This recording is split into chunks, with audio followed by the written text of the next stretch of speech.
Hi, I'm Cliff. I'm from Phoenix, Arizona, and I'm here because I have XLH. Believe me, I know the struggle. I've been through the surgeries, I've been through the endless line of doctor's appointments and visits. I've known the pain of the disease process as well as from the surgeries and the recovery. And through all these struggles, I thought I was the only one. I didn't know anyone outside of my family who had this condition, and I felt like an oddity. But then not long ago, I discovered the XLH Network, and a whole new world has opened up to me. I found I wasn't alone. I'm not the only one facing these trials, and while we're not great in numbers yet, we are being recognized and we are being heard, and through the work of the XLH Network, we're learning and discovering and experiencing new hope and even the possibility of a better future for ourselves and our future generations. I'm grateful to the XLH Network and to all the people who have done so much hard work to make it a success, and I'm looking forward to its growth and future success and to meeting more people with XLH, making friends with you, and I would especially like to thank the XLH Network for everything and to wish it a very happy 25th anniversary. Take care, everyone. Hi, everyone. My name is Bill Coogan, and I'm the president of XLH Network. On behalf of the network directors and our executive director, I would like to express our thanks to all of you for joining us today and participating in the events of this special day. This day is designed with you in mind, and we hope that you will find it informative and beneficial. While it would be ideal for us to be together in person, as we have been on a number of other XLH days in the past, thanks to the wonders of technology, we are able to gather together as a group virtually. We hope, let me back up a bit and say for virtually, we did this with the thought in mind that based on the circumstances at the present time, this was the best way to go from a safety standpoint. We do hope that calendar 2022 will allow us to get back together in person. Bearing that in mind, we will be monitoring regularly developments and developing a program for 2022 that is commensurate with the circumstances at that time. But coming back to today, our executive director, Susan Fados, has devoted a considerable amount of time and thought and planning in developing today's events, and the board of directors would like to thank her for her efforts. We appreciate it very much. I'm going to turn things over to Susan now, but just before I do again, I do hope that you will find today beneficial, and I'll be back with you a bit later on today. Susan, it's all yours. Thank you, Bill.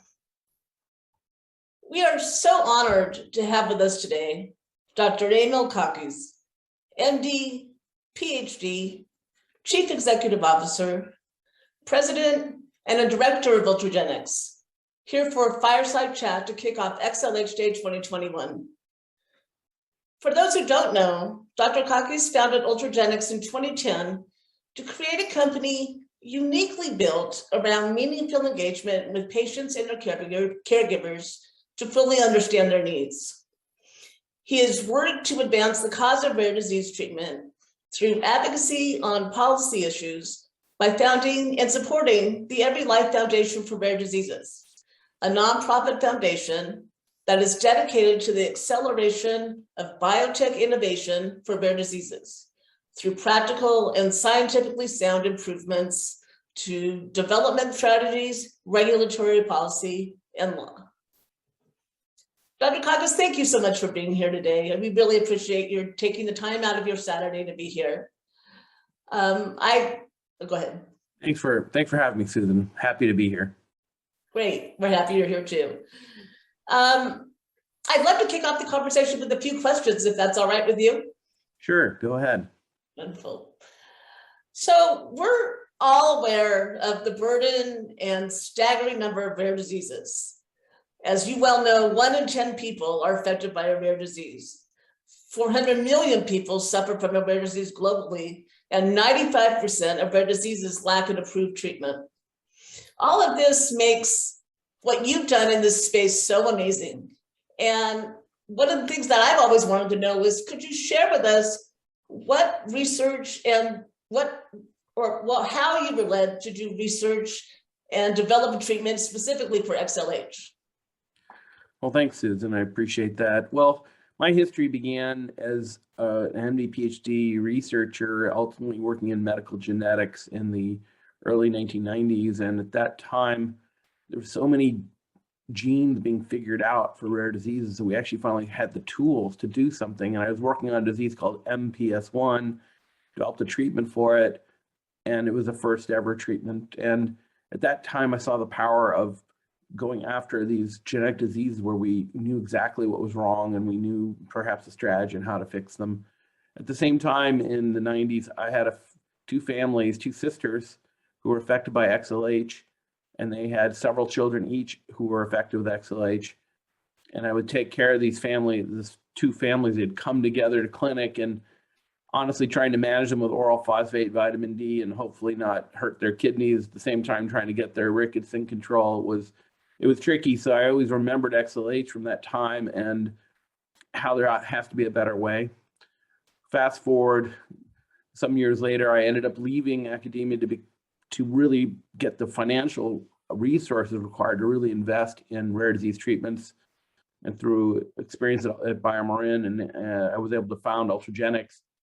And one of the things I did when I found out Ultragenyx, I said, I want to go back and figure out a better way to treat XLH. And as I had an idea, it wasn't really such a great idea, but I discovered all the research that had gone on in the decade between, and which was amazing. And that's how I got connected to Kirin in Japan, who was working on a new treatment that looked like the way forward. And so I wanted to get involved. I have had a lot of experience, and we were able to find a way to get Ultragenyx to partner with Kirin on the development of Burosumab. That was sort of how we got there, but it was a couple families and trying to manage them. And coming forward, the science catches up, and you could put the science and understanding together and do something bigger for XLH. And with that time, I've been worked on 11 different drugs that have gotten approved for rare diseases. And we're currently at Ultragenyx working on 20 different diseases, most which have no treatments at all. Wow, that's a really interesting story. I didn't know all of that. We're very grateful, obviously, that you picked XLH. Our community knows, as you do, that every rare disease is more than just the disease. We talk a lot about how some parts of XLH are not necessarily included or maybe even misunderstood by science.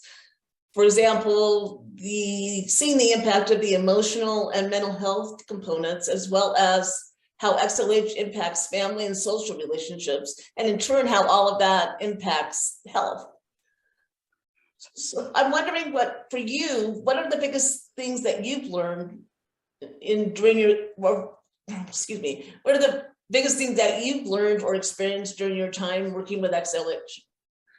Well, one thing I've learned just in general in rare disease is that there's always some major well-accepted facts about a rare disease that turn out to be wrong. And therefore, every time you come into a rare disease like XLH, you have to have the humility to know that what everyone thinks they know is still not complete. And therefore, there's always more to learn. And that's one of our dynamic development model standards. So we have to be ready to learn. And that usually means asking the question in your head and to patients, what's the one thing people don't get about your disease? And two things I think about with XLH are, one, I had many people tell me that adults with XLH are fine, that they don't have a problem. And then when I meet patients, I always ask them, what's the biggest problem you have? And I met many adult XLH patients, and not one of them looked like they were fine to me. So I was kind of wondering, why is everyone telling us that you're fine? Because you don't look fine. You look like you're in constant pain and stiffness. And it was a shocking thing to see how people had discarded adult XLH as being important. and even the FDA. But fortunately, the XLH Network talked to the FDA and they stopped telling us that later. They said, okay, maybe adult XLH should be treated. The second thing is that XLH is a bone disease. It's just a bone disease. And that low phosphate affects the bone. But any scientist would say, well, low phosphate's involved in many things in the body, not just bone. It's just that the bone is most obvious. And so we focus everything on it and we forget that phosphate affects all the other tissues, muscle, brain, other things. So the effect that phosphate has got overshadowed by the bone changes, but we had the view that there must be other things. And that's why in the development program, we started looking at things like stiffness or other, what I would call soft tissue issues, because it's pretty clear there was an impact. And as you can see, stiffness, muscle weakness, including walking, were impaired in XLH patients, but not fully appreciated, right? So those are the couple things we've learned about how important adult disease is and the fact that phosphate affects more than the bones. Again, that's an interesting answer. And obviously the adult experience in XLH is very near and dear to my heart after being part of the FDA thing that the network did. And that actually leads me into my next question a little bit. We've been talking a lot in the community about what's next on the horizon for XLH. As we grow, as we get bigger, what are our next steps? What are we looking at? What's next to do? And one of the things that's been forefront in that conversation is just recently actually is more like almost the aging population with XLH. Some of the things that we are seeing coming up in the 50 and over crowd, if you would. And I guess I'm wondering now, as our community does grow and we're taking on different pieces of XLH, could you share with us what you see on the horizon for XLH? What do you see as being next? Sure, I think there are a number of different areas to think about. There's sort of the science, and there's also the support for families who are still dealing with disease, even if there is a new treatment. When you talk about looking ahead on research or on what's going on, I think it's real important for the community to connect in with what's not right, what's not still, what could be improved, where are the shortcomings currently, and to make sure those are getting addressed, that we're thinking about them and that we don't forget about what things are not working. And so the community can kind of keep connected in with the primary information about what's happening and what could be better, and then collect that and share it with people developing treatments or the investigators doing treatments, so we can make sure we start addressing how do we deal with those issues that are, let's say, not improved. I think the other thing is related to assuring that patients have access to treatment, and while there's in the US, it's better. I think we're trying to make sure we get access globally, frankly, and to as many patients we can. And that's, I think, something that's important for our community, is to make sure that that's happening. And I think you have to do it from the patient perspective. So those are a couple things. I do think that a lot's going to change in the next few years because there is a first treatment approved. And so the questions that you might be thinking about now might evolve quickly as things go forward. But if you can get from the community what still needs to be helped or fixed, what's not right, and help spur us to do the things we need to figure that out, as well as make sure patients can get access to treatment. I think those are things that would be a couple areas among many, I'm sure. Access to treatment, that's obviously a huge issue, and that's something that's always thinking about and working on. I'm wondering if you have any suggestions how I, as a leader, can help the community take the next step. Well, with regard to research, it's hard sometimes if the group doesn't have scientists or involved with them, but you have, I'm sure, a science board and people like Thomas Carpenter and others have been in the space. But I think it's real important for you to help find what are the shortcomings that are still exist and bring that forward as topics for research with the academic community. And one of the things I think is always a good idea is to support the development of the next generation of researchers. And so someone who might be a fellow who's working in one of the labs or one of the departments of a well-known XLH doctor, and sometimes finding those young fellows who you can give a grant to do that research is a way to start their career and build the next generation of leaders for XLH, the ones that will be with you the next 20 years. And it's real important to kind of foster the new leadership, because they're the ones with new ideas that will help have the energy, and often even small grants can be really helpful to a clinical scientist at the beginning of their career, where funding is more of a challenge. And I know this, Susan, because I was one of those guys. And so in the beginning, I was scraping for a $30,000 grant would actually change, what I could do as an assistant professor starting out. So if you can help those young investigators get going and make XLH a topic, then you can bring those ideas or concerns forward and establish them as sort of advocates in your space going forward. I'm going to remember that you had that experience yourself when we go to do this, and I'm going to pick your brain about the best things that we can offer those young investigators. What would be the best way for us to partner with you and your team going forward? Well, there's a lot of ways. I think one of the key things for the patient community is to always give us honest feedback about what's going on and what's not working and what could be better, because I think it's real important to just make sure that we're really learning and adapting to the situation. And sometimes companies can kind of get going in a direction and not realize that they're missing something, right? So keeping us informed of what really are the issues that affect the patient community and make sure we're paying attention to them, those are certainly one thing. I think the partnering related to the long-term studies, like the DMP programs and the online program, are really important in helping collect the kind of powerful data, right, that will allow us to understand issues and potentially find better solutions. So I think participation in those efforts are really important.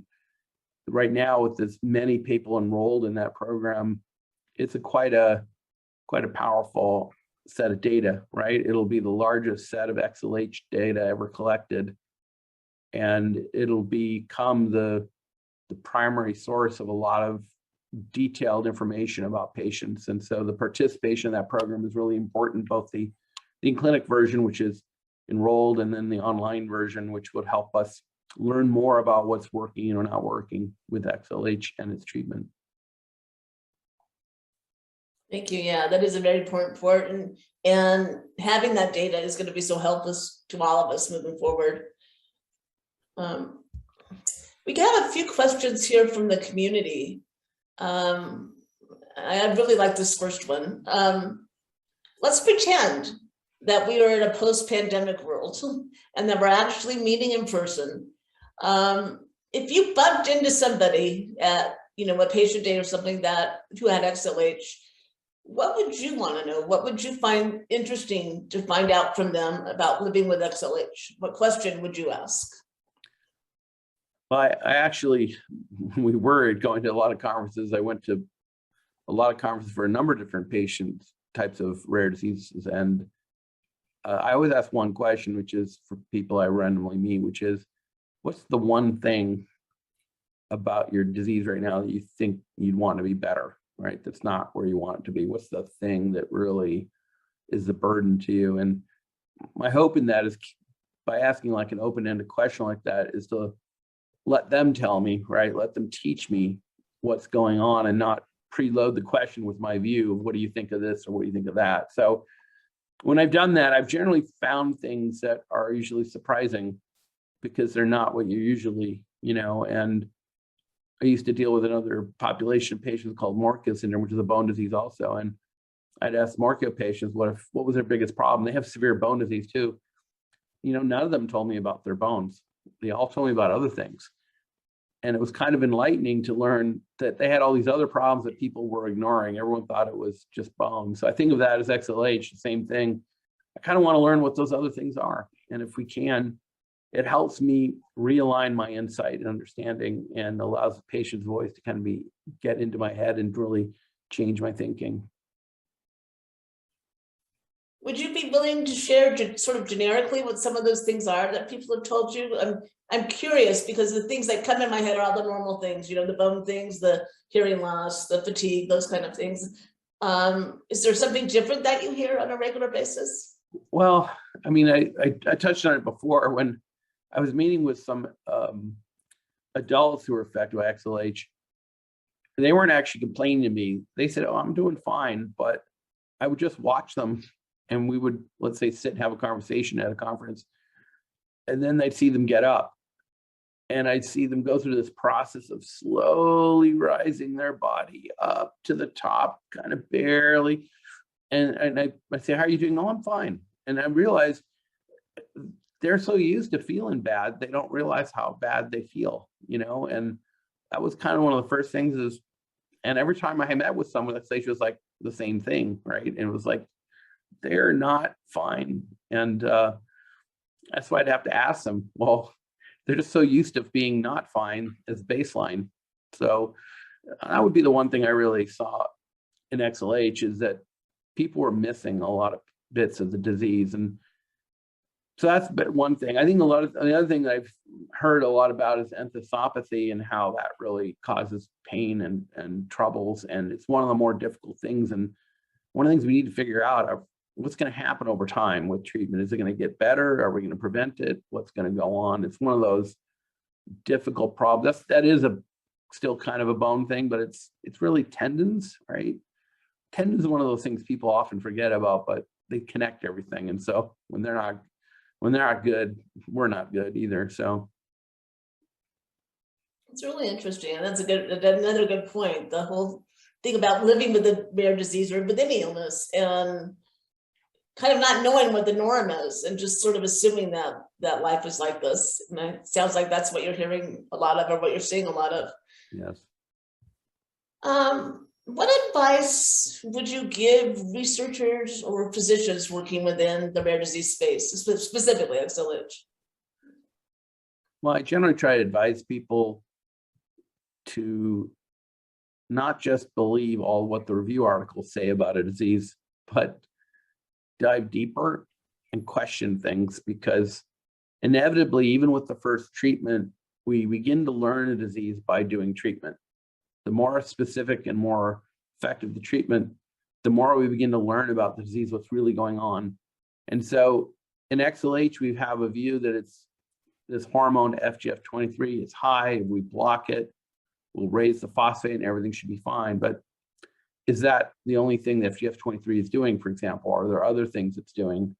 Are there ways the treatment is not adequately impacting other actions of that hormone? So I want people to not get stuck in what's known and have the humility to realize our knowledge is incomplete and the courage to go beyond what people think to find real answers. And the reason is if they can figure out the problems and understand them better, then we have a target we can focus on and we can try to figure out how to improve our treatments. Thank you. That's a good answer.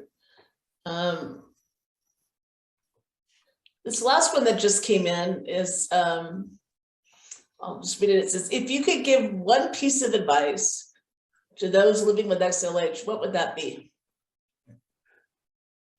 I would say get engaged with the other families and both enjoy the camaraderie of connecting with the community and also the power in advocating, adding your voice to everyone else's voice that can give you, a better future and make it feel like you're not alone, but part of something larger and part of something that's normal.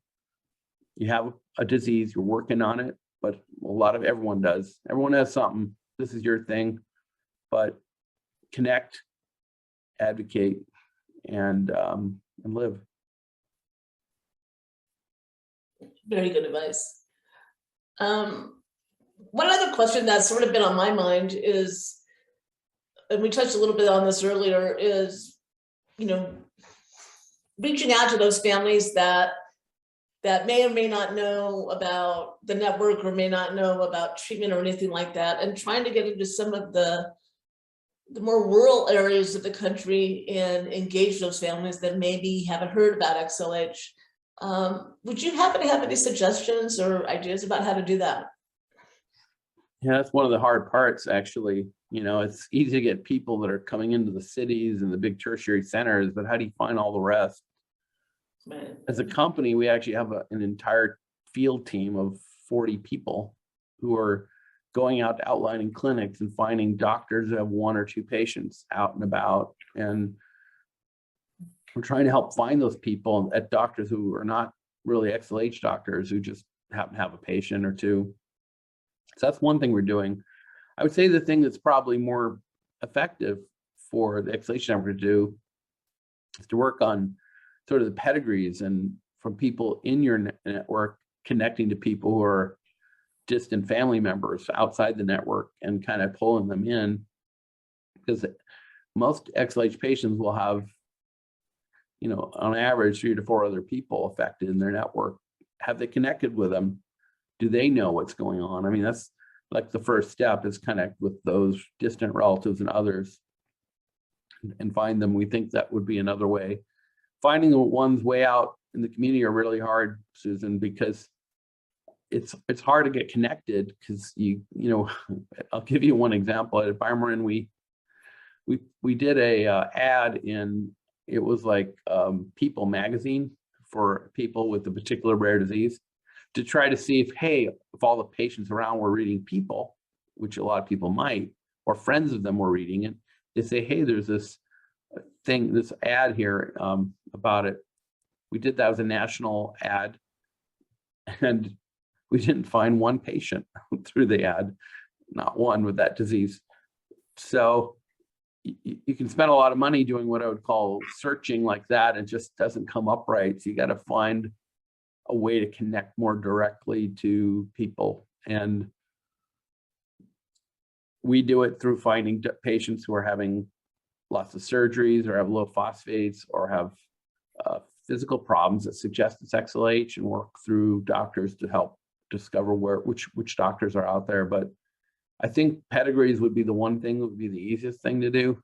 Have you all connected with long lost relatives out there, and maybe they don't know what's going on because they live somewhere rural and, you know, don't get in. And what a great thing it would be to find, you know, an aunt somewhere who's not doing that great, and maybe they could do better. We're a little ahead of ourselves here with time. Is there anything that you would like us to know? Anything that I haven't asked you that you would like to share? Well, I just want to say that it's been incredibly inspiring to work with the XLH community, and I'm so happy that this first drug that Karen, you know, discovered and developed with a number of researchers is doing what it can do, and they've been part of that and helping that come forward. It's been, you know, one of the best things I've ever worked on, and to see the change it's providing people, I think has been very heartwarming and gratifying. And I know for myself and also investigators to see the field change and transform from something that was 40 years old to something new and better, I think is, you know, such a good thing. And it shows you how much better we could do for rare diseases. And I want to thank the XLH community for supporting us in the trials and giving us an opportunity to feel inspired and gratified for doing something better for that community. Thank you. I think we're done, unless there's anything else you would like to add. Again, I want to just thank you for your time. Really appreciate you being here today and having the conversation with me. And I guess we will take a break now, and we will be coming back at 10 o'clock, or so that's 10 o'clock Pacific time, 2 o'clock Eastern time, and something in the middle. But we'll see you back then, and we will have our presentation then with the doctors from the Bow Tie Brigade. Thank you. Welcome back to Virtual XLH Day 2021. I'm Elizabeth O'Leary from the Yale Center for XLH, and I'm also a board member of the XLH Network.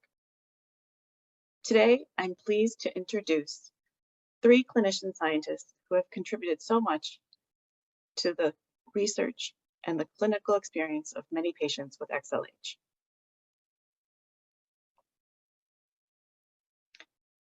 First, Dr. Eric Immel of Indiana University, Dr. Thomas Carpenter of Yale University, and Dr. Carl and Sonia, also of Yale University.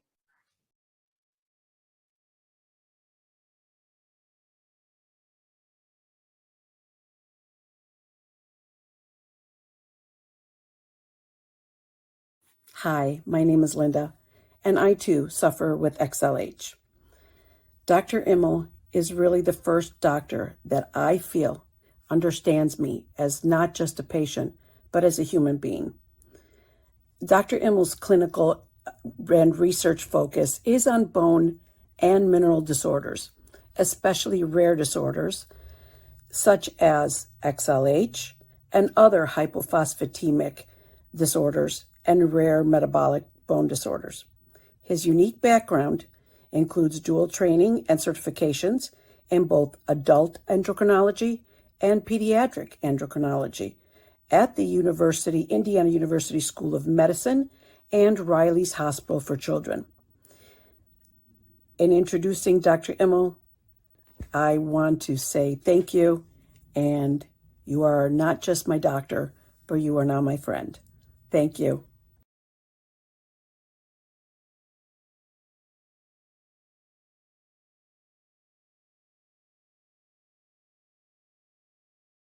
Dr. Thomas Carpenter is Professor of Pediatrics and Professor of Orthopedics and Rehabilitation at the Yale School of Medicine. He received his medical degree in general pediatrics training in endocrinology at Boston Children's Hospital. He has been at Yale for over 35 years and has focused his clinical and research efforts on metabolic bone diseases in children. His specific interests are in the fields of phosphate and vitamin D metabolism. He has been a champion of the XLH Network for decades, and together with Drs. Immel and Sonia, were pioneers in the clinical use of Burosumab. He has been wholly invested in optimizing the care of children with X-linked hypophosphatemia and working with patients and advocacy groups to further the understanding of XLH. Most importantly, Dr. Carpenter and his team were the first group of doctors who made our family feel like our medical care was in the right hands. We are 3rd generation XLH patients, and all 3 generations are part of Dr. Carpenter's research study. Thank you, Dr. Carpenter.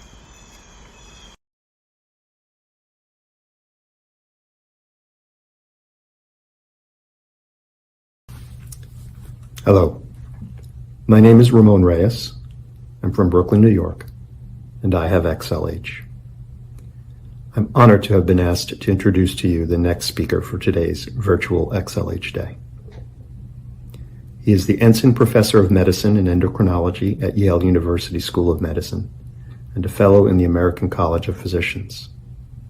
He is also a Fellow in the American Association for the Advancement of Science and was a member of the National Institutes of Health Consensus Conference.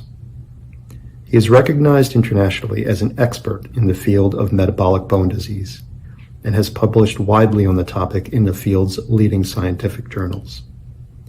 He is a leading researcher in the causes of bone loss in such diseases as osteoporosis and primary hyperparathyroidism, and is currently conducting studies in, among other areas, the role of diet in the development of osteoporosis. He's an attending physician of internal medicine at Yale, director of the Yale Bone Center, and the associate director of the Yale Center for X-linked hypophosphatemia. For me, though, he was simply my doctor. He treated me and my mother for over 25 years, always with compassion and caring, and excellent service. I haven't told him this, but I never once minded getting up at the crack of dawn to make the 2-hour drive from Brooklyn to New Haven for my clinic or study visits. It was always a pleasure to see him. Thank you, doctor, for everything you've done for all of us, for all of your patients over these many years, coordinating our care with other doctors, getting us into the various clinical studies, everything. We are all going to miss you as you retire from clinical practice after 41 years. Thank you so much for what you've done. Ladies and gentlemen, Dr. Carl and Sonia. Well, that was really touching, but I think the next part of the session is going to be moderated by Elizabeth. So Elizabeth, take it away. I agree. I almost can't speak after that. We'll get started with the next presentation, which is going to be an update with new information following Dr. Carpenter, Dr. Immel, and Dr. Sonia's presentation. There'll be a question and answer session. Again, we'd like to remind you the best way to ask a question is to put it in the Q&A chat. I'll come back after the 3 doctors speak, and then we'll have time for your questions. So thank you very much. Dr. Carpenter, I believe you are up first. Thank you, Elizabeth, and thank all of the earlier introducers for their really warm and touching introductions.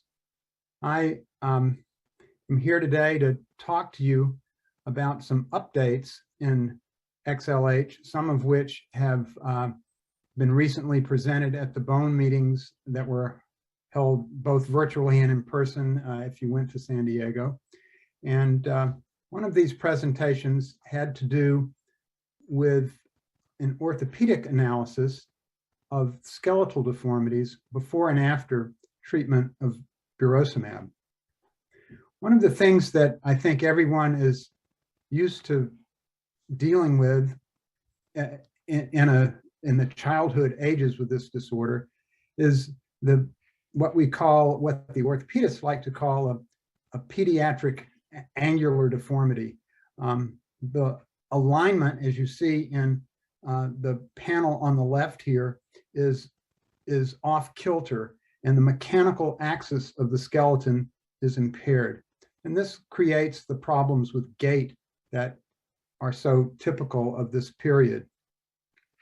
Typically, the orthopedists over the past couple of decades have addressed this mechanical problem by inserting plates, or sometimes called 8 plates, or it's a mouthful, epiphysiodesis plates across the growth plate to allow growth itself to correct some of this deformity.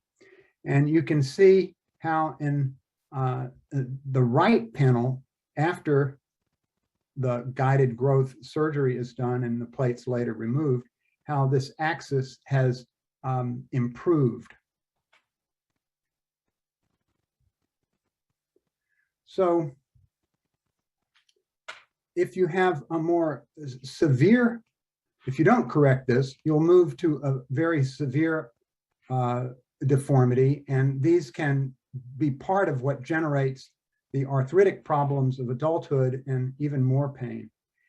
If one cannot do guided growth surgery with these minimally invasive plates, one is left with having to do osteotomy, and sometimes this is necessary if that defect is indeed severe. So the question Dr. David Fromberg in our metabolic bone clinic asked, our coordinating orthopedic surgeon, does Burosumab obviate the need for the guided growth surgery? So he was able to obtain the radiographs of the lower extremities from studies that many of you participated in. Initially, he gained access to the lower extremity films taken in the so-called 205 trial, the youngest children treated in the early stages of the development of Burosumab, all 1 to 4 years old at the time of their enrollment in the study. There were 13 children, and geometric analysis of the angles of all of the bones were done at the baseline and at the end of the primary part of the study, week 64, and laid out after 3 years of treatment. He looked at a number of parameters, including the mechanical axis deviation and the ratio of the tibia to the femur, these various joint angles, which are probably the most significant ones to look at, and in particular, the femoral tibial angle. This actually shows you the femoral tibial angle, which is increased on both sides in this young participant, being at 18 degrees on the right leg and 10 degrees on the left. Now, there were 13 patients, so there were 26 legs to look at. And of those, 25 of the legs had genuvarum, or a bow defect. And if you just looked at the femur, the thigh bone, all of them had bowing of the femur. And if you just looked at the tibia, the shin bone, about half had bowing of the tibia as well. Here's a classic picture in a 4-year-old and a 2-year-old, the various angles being measured. And on this slide, I think you can focus on the bolded parameters, the femoral angle, what's called the mechanical lateral distal femoral angle, which is the first of these axes, at baseline was 101 degrees, when if you look in the right column, you can see that the normal range should be between about 86 and 97 degrees. And after 64 weeks, there was a correction of about 5 degrees, and even further at 3 years out, getting this really well into the normal range after 3 years of therapy.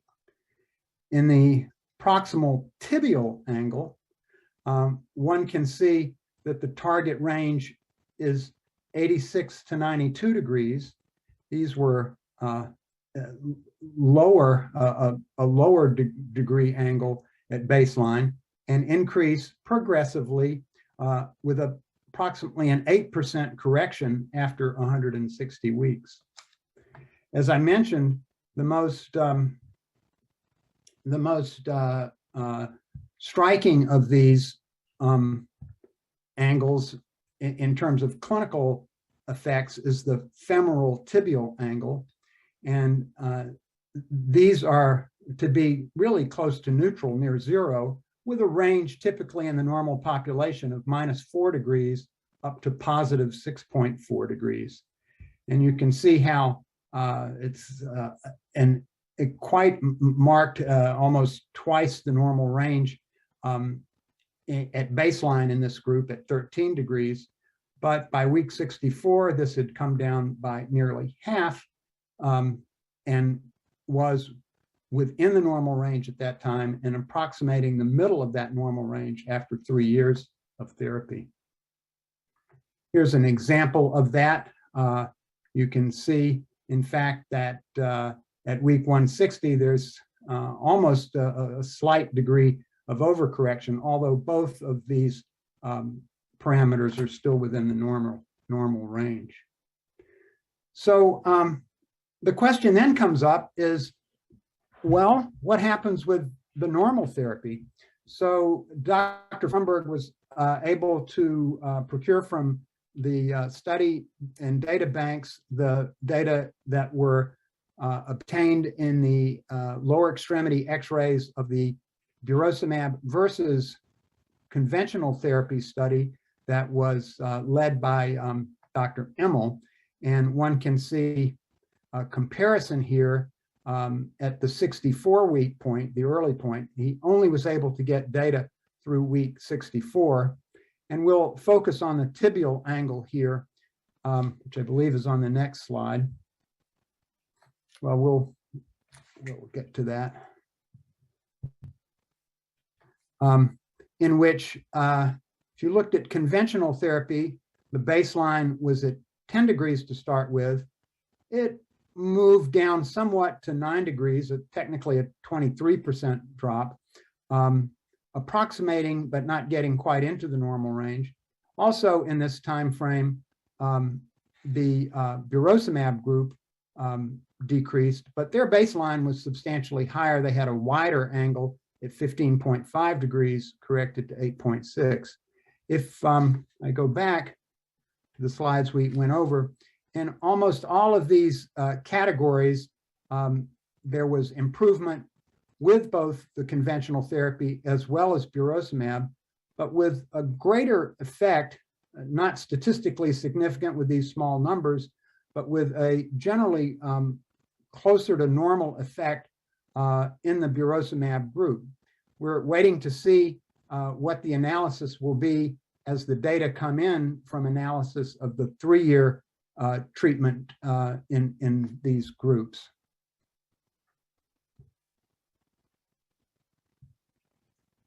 So in conclusion,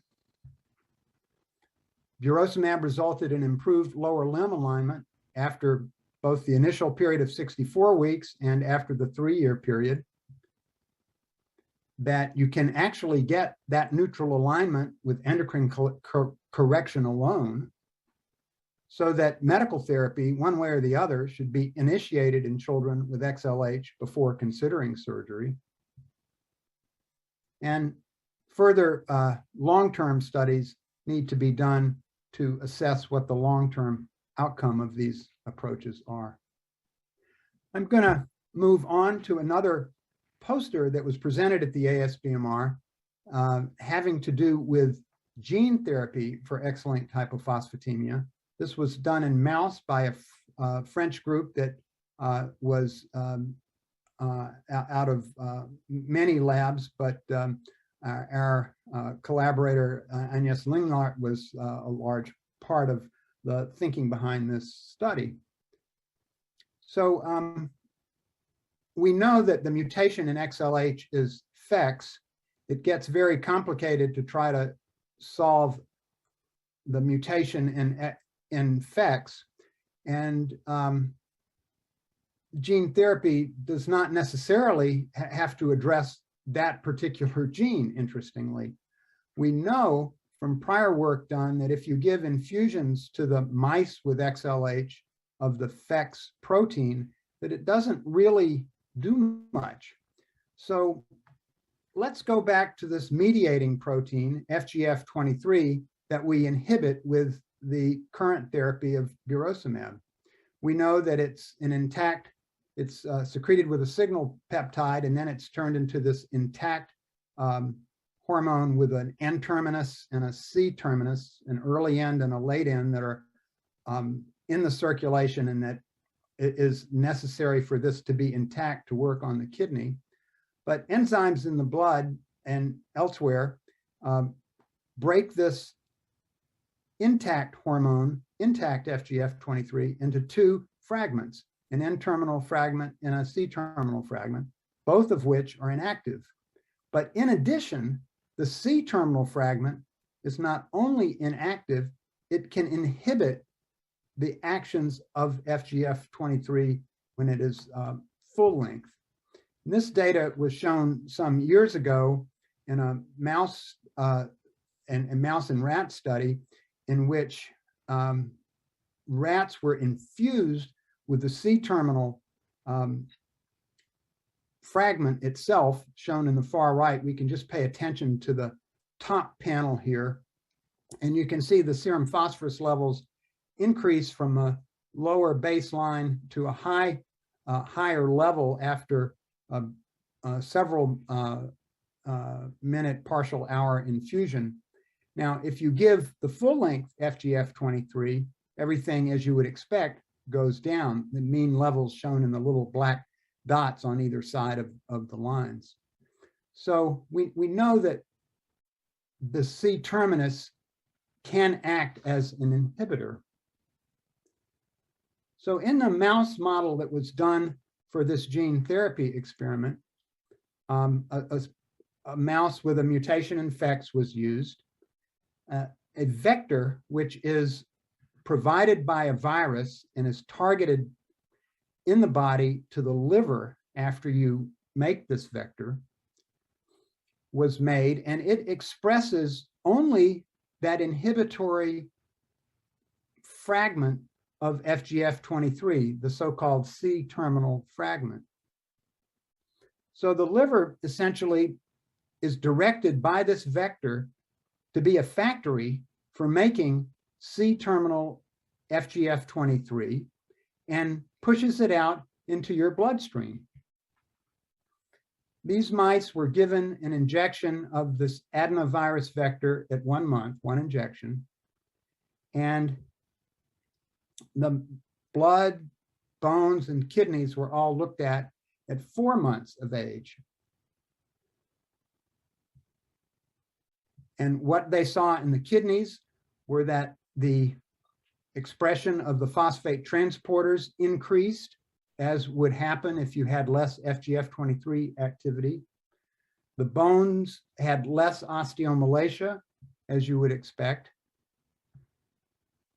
The bones grew better, they had longer length.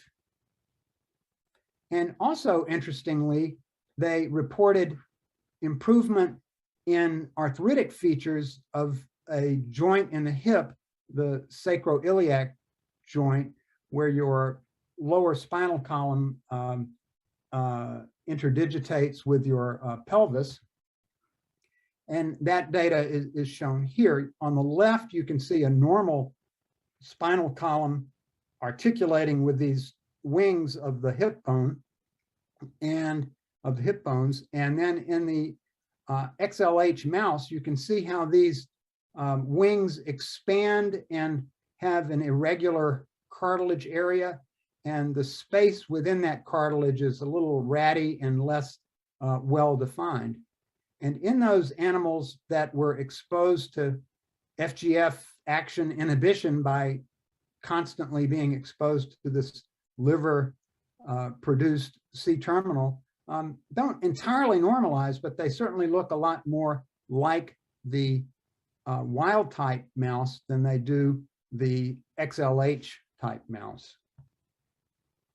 So I'm going to stop here. Those were 2, I think, interesting advances that we learned last month at the bone meetings, and pass the baton on to Dr. Emmel.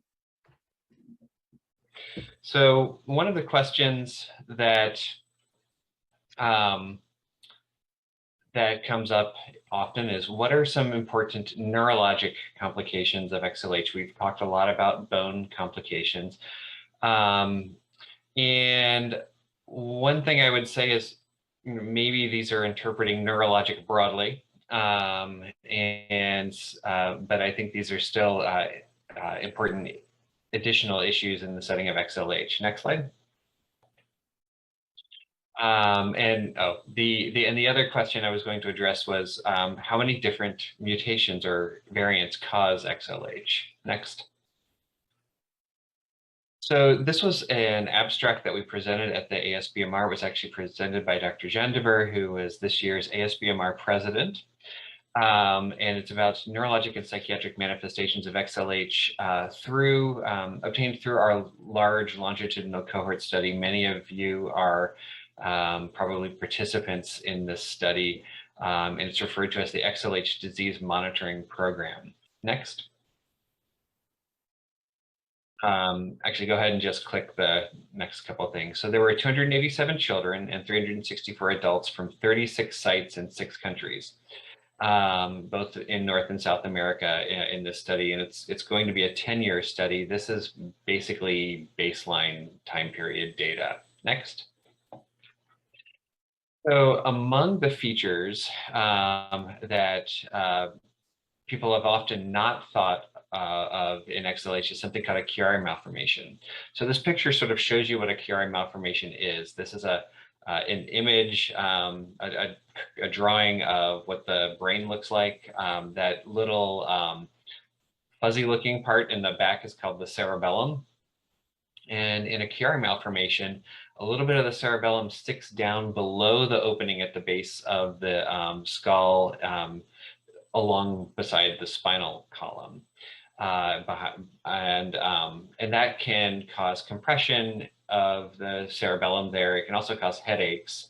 And in this study, they found Chiari malformation was reported by 2.4% of the children, or the parents of the children, and 5.2% of the adults. And importantly, in the adults, they noticed that the Chiari malformation was more likely to be present in adults with severe headache. Now, there's a little caveat there, because adults without severe headaches don't get CT scans. And so you don't get diagnosed with something that's only detectable on a CT scan or an MRI unless you get a CT scan or an MRI. So you don't get imaging of your head without some complaints, some symptoms. But there have been other studies that actually showed a fairly frequent occurrence of this Chiari type malformation in patients with XLH when investigators had just prospectively done imaging on a group not specifically based on symptoms. And so I think this is an important thing to recognize, and it's actually one of the reasons that prompts me to do an MRI or a CT scan in adults with XLH who are complaining of severe headaches. Next. Skull shape abnormalities and craniosynostosis. Craniosynostosis is sort of at one extreme end of the skull shape abnormalities that patients can get. And it's really a feature when the growth, the sutures or the spaces between the bones of the skull are supposed to still be open, allowing it to open and separated enough to allow them to grow properly. And so this is an issue that developed during early childhood. It doesn't develop in adults, but a lot of patients with XLH will have this sort of something we call frontal bossing, this prominence of the front of the skull. Many patients also have some prominence of the top of the skull. And most patients don't end up getting surgery for that. But for some proportion of children, again, at very young ages, it's severe enough that it does require surgery because it's causing or at risk of causing neurologic symptoms. So these reports are a combination of craniosynostosis and skull shape abnormalities. And they were reported in 18.8% of children and 9.1% of adults. Now, that gives me some hope because I have seen some patients have some abnormal shapes in their skull in childhood and having them improve certainly over time. And so those are definitely, just improvements with addressing the medical treatment of XLH. Now, this is mostly a pre-Burosumab assessment. Some of the patients had been on Burosumab studies, but we don't have any studies that tell us what is the exact impact of Burosumab on this. So this is largely just reflecting the state under treatment with calcitriol and phosphates. Next. So enthesopathy. So this is something that Dr. Kakakis had mentioned. You can get these calcifications in the front of the spine. They're on the left side of all of these vertebral bodies. You can also get them in the back of the vertebral bodies. And when they're in the back of the vertebral bodies, they can cause compression of the spinal nerves. Enthesopathy happens not just in the spine. That's just the image that I chose. It happens a lot in the hips and knees and ankles and often the elbows and wrists. And about half of adults participating in the DMP reported enthesopathy. Now, just as a comparison, all but one of the adults that were in our randomized controlled trial of Burosumab had enthesopathy at baseline, although many of them didn't know it. And I think that's because this is something that you see on X-ray, but it's a little bit of a nebulous concept sometimes. And even though it's contributing and causing impairments in range of motion, I think a lot of people just don't either haven't been told or just don't remember if they were told that they have this. Next. So I talked about enthesopathy causing spinal stenosis. This picture is an image of the spinal cord. And so that dark gray line, wavy line going down is the spinal cord. And it should be about the same during this section. This is in the upper spine. It should be about the same width all the way down. And you can see near the bottom of the screen there, it pinched. And it's pinched there in part because of calcifications. It can also be pinched sometimes by herniated discs and things like that as well. But the spinal stenosis was reported by 18% of adults, and spinal cord compression was reported in about 10%. And this also seemed to be associated with the presence of enthesopathy, which is not entirely surprising. Next. And then restless leg syndrome. So in this particular study, about 7.7% of adults had restless leg syndrome. And I think this is important to know, and this is something that we did not know about in Xlh, actually before the Burosumab clinical trial program. But it turns out that even in the studies, in the trials, even patients who were on placebo, meaning not actually getting Burosumab, some of them had restless legs syndrome. But clearly, there were more of them on Burosumab that got restless leg syndrome. In my personal experience, what I've noticed is probably somewhere around between 5 and 8% of people adults had restless leg syndrome before starting Burosumab, and some of them it gets worse after starting. We don't really understand the reason behind that. Certainly, I've had some patients have to be on medicines to help manage those symptoms. Next. Depression and anxiety were both reported relatively commonly and a little bit more than in the general US population of adults. Next. This is something a lot of you will mention to us, which is hearing. And this question was really only asked of adults, but about a third of patients had tinnitus or ringing in the ears. Almost a third of them had some degree of hearing loss, and I will often see or hear XLH patients mention being diagnosed with Meniere's disease. And this is definitely something that's, I think, it's long been known in XLH, but I think it's often underappreciated. And we don't have any clear evidence of, what makes it better. But I think this is important, and it's probably worth having, if you notice any symptoms of getting hearing screening. Next. All right, I'm going to switch gears just slightly. Next. Regarding the question of what mutations or gene variants cause XLH. So I first want to highlight that although most of the hypophosphatemic rickets that is caused by renal phosphate wasting is due to XLH, it's not all of it. And there are several other genes that are causative. So the first is autosomal dominant hypophosphatemic rickets, which is caused by mutations in FGF23 itself, and we've done a lot of research in that disorder. But then there are 3 different genes causing an autosomal recessive form of hypophosphatemic rickets, and I list those here. Those are much less common than XLH, but it's important to know because if the inheritance pattern in a family doesn't match the inheritance pattern of XLH, it doesn't mean they don't have their phosphate problem. It just means there may be a different reason that they have their phosphate problem. When I point out these particular mutations, the consequence of all of these mutations is actually still an increase in FGF23 concentrations. And so they still have the same reason for phosphate wasting. Next slide, please. So Regarding XLH in particular, the causative mutation is this gene called PHEX or PHEX. You will hear some doctors refer to it as PEX instead of PHEX.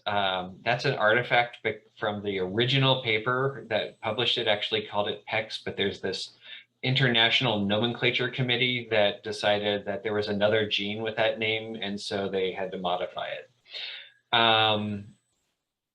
So we presented data at the ASBMR on this comprehensive database of PHEX gene variants causing XLH. And it greatly increased the number. You will probably, those of you who have been in the network for a while will probably have heard numbers like greater than 200, greater than 300. And certainly there has been some databases that have cited that. Well, we're going to really increase that a lot. Next. So this is, oh, okay. Yeah, you can go ahead and click next. Dr. Sabah was the lead author on this presentation. Next. This gene or this URL is worth knowing because you can actually go on this URL and look at the gene variants here. And I'm going to show you some pictures that are really from that, that website. Next. Oh, and this study was funded by Ultragenyx. So this is what the PHEX gene looks like. From the beginning on the left to the end on the right. This is not all of the gene variants. You will hear sometimes people refer to gene mutation and sometimes people refer to gene variant. There's been a bit of a move in the genetics community to refer more to variants. And to classify them as whether they are clearly pathogenic or likely pathogenic based on what they know about what it will do to the protein. There are some that are clearly not causative of a problem. And then there's this huge number of variants that they refer to as variants of uncertain significance, which means we can't tell exactly what it would do to the protein. But many patients who clearly have XLH have these variants. It doesn't mean it's not causative. It just means that we don't know enough about what the significance of that that variant is. So this image lists several different variants across the way, including the stars above it. Actually highlight a combined variant that involves a duplication of two big sections of the gene, plus this change that's all the way past the end in the part that doesn't code for protein. And those track together, that actually seems to be a very common mutation or variant pair in XLH in North America, interestingly, more than in other parts of the world. Next.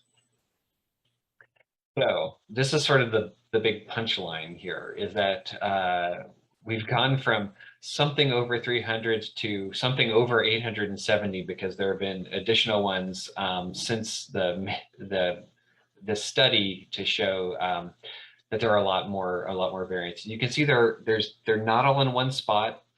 They're all over the place in the gene. They range from small single variants, single changes in one nucleotide in the DNA to big or small deletions or insertions of segments of the gene. And so this is useful to know because there are so many different reasons in this gene for causing XLH, but yet we don't have a clear this gene variant is a lot worse than that gene variant. It's highly variable, often even within a single family. And if you're in the single family and more than one of you have XLH, you all have the same gene variant causing XLH in that family. Next. This is just a vote, and I will pass this on to Carl. Thank you, Eric. I am going to talk about two aspects of musculoskeletal features of XLH. And has been apparent from what you've heard so far today, the musculoskeletal complications of XLH are only one feature of the disease, but they are a very prominent feature and one that's come under a great deal of scrutiny recently. And there have been no fewer than 5 studies that are listed here, published in the last 3 years, that categorize and characterize the prevalence of the various musculoskeletal complications of the disease, and to some extent, something about the age-dependent progression of those conditions. But I'm going to just focus on 2 that are the most burdensome, in my opinion, burdens associated with musculoskeletal disease. And those are enthesopathy that Eric mentioned and osteoarthritis. And I'm going to start with a case of a man who I have followed for 40 years, and his experience will be very similar to many of your own lived experiences. He was begun on treatment at age 4 months with high-dose vitamin D and supplemental phosphorus for what was then called vitamin D-resistant rickets. At age 17, he had right femoral and tibial osteotomies for bowing deformities. At age 18, therapy was stopped because his epiphyses were closed, and they mistakenly thought that the disease ended then. But we now know actually the worst complications of this disease occur after epiphyseal closure during adult life. At age 24, he reported cracking and stiffening in his joints and recurrent dental abscesses. Treatment was recommenced for 6 years now with calcitriol and phosphorus, and then he stopped it. Again, a common issue in young adults who generally feel well, difficult for them to adhere to that conventional therapy. At age 36, he presented with a tibial fracture. Therapy was restarted to help heal that fracture, continued for 3 years during subsequent surgery to correct lower extremity deformities. By age 51, he was off therapy and he had severe knee pain, debilitating back and hip pain, and intermittent upper extremity numbness. And the upper picture shows his knee joint, and the arrow on the left points to his kneecap. And you can see at the bottom of his kneecap, there's extra bone. That is an enthesis. That's a ligament that has now been calcified. And the middle arrow shows his joint, which is narrowed because of arthritis. On the bottom, we see his hips. You can see the surgery that he's had, but what the arrows are pointing to are these extra pieces of bone that are where the ligaments normally are, ligaments and tendons normally are, that are now calcified. And they are like knives sticking into your flesh, and they also limit the rotation of those hips. So people with XLH have a great deal of difficulty sometimes rotating their hips out. This becomes particularly problematic for women during childbirth when they simply can't rotate their hips out as a normal woman would. So therapy was resumed. He underwent bilateral hip replacement surgery, and at age 58, he entered the Burosumab phase 2 trial and continues on Burosumab. He's been able to discontinue narcotics while on Burosumab and has more strength and endurance. However, in 2019, he required cervical spine decompression for spinal stenosis.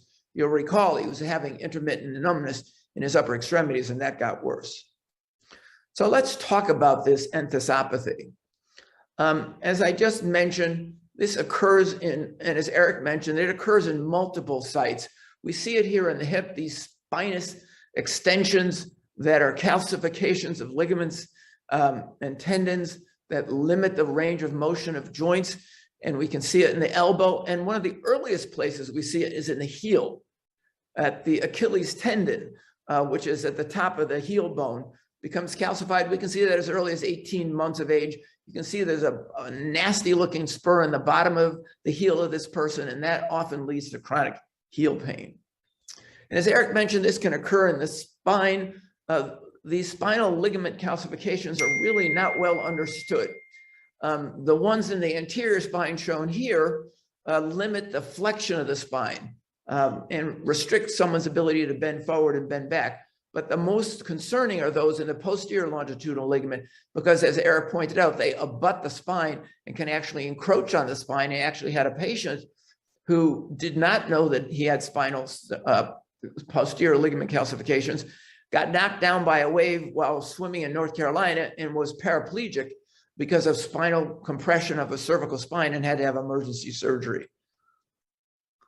And there has been recent studies that looked at the prevalence and progression of these two complications, enthesopathy and spinal stenosis. This was a study in 366 patients, some of whom were in the clinical trial, some of whom were part of an online survey. And these are self-reported prevalence numbers.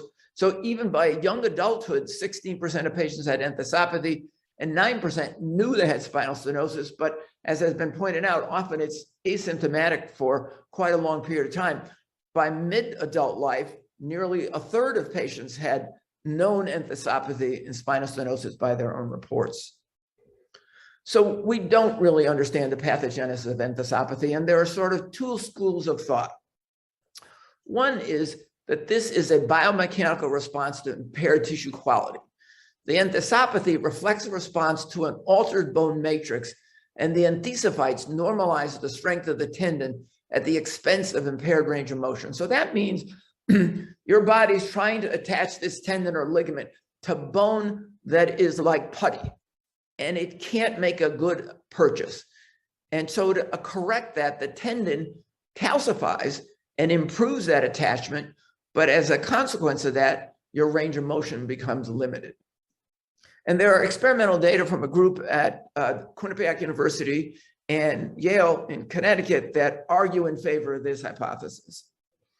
The other hypothesis, of course, has to come from Harvard, and that is that it's not a biomechanical thing, but it's intrinsic to the cells in the tendon, that there's something wrong with these cells that lead to a propensity for them to calcify.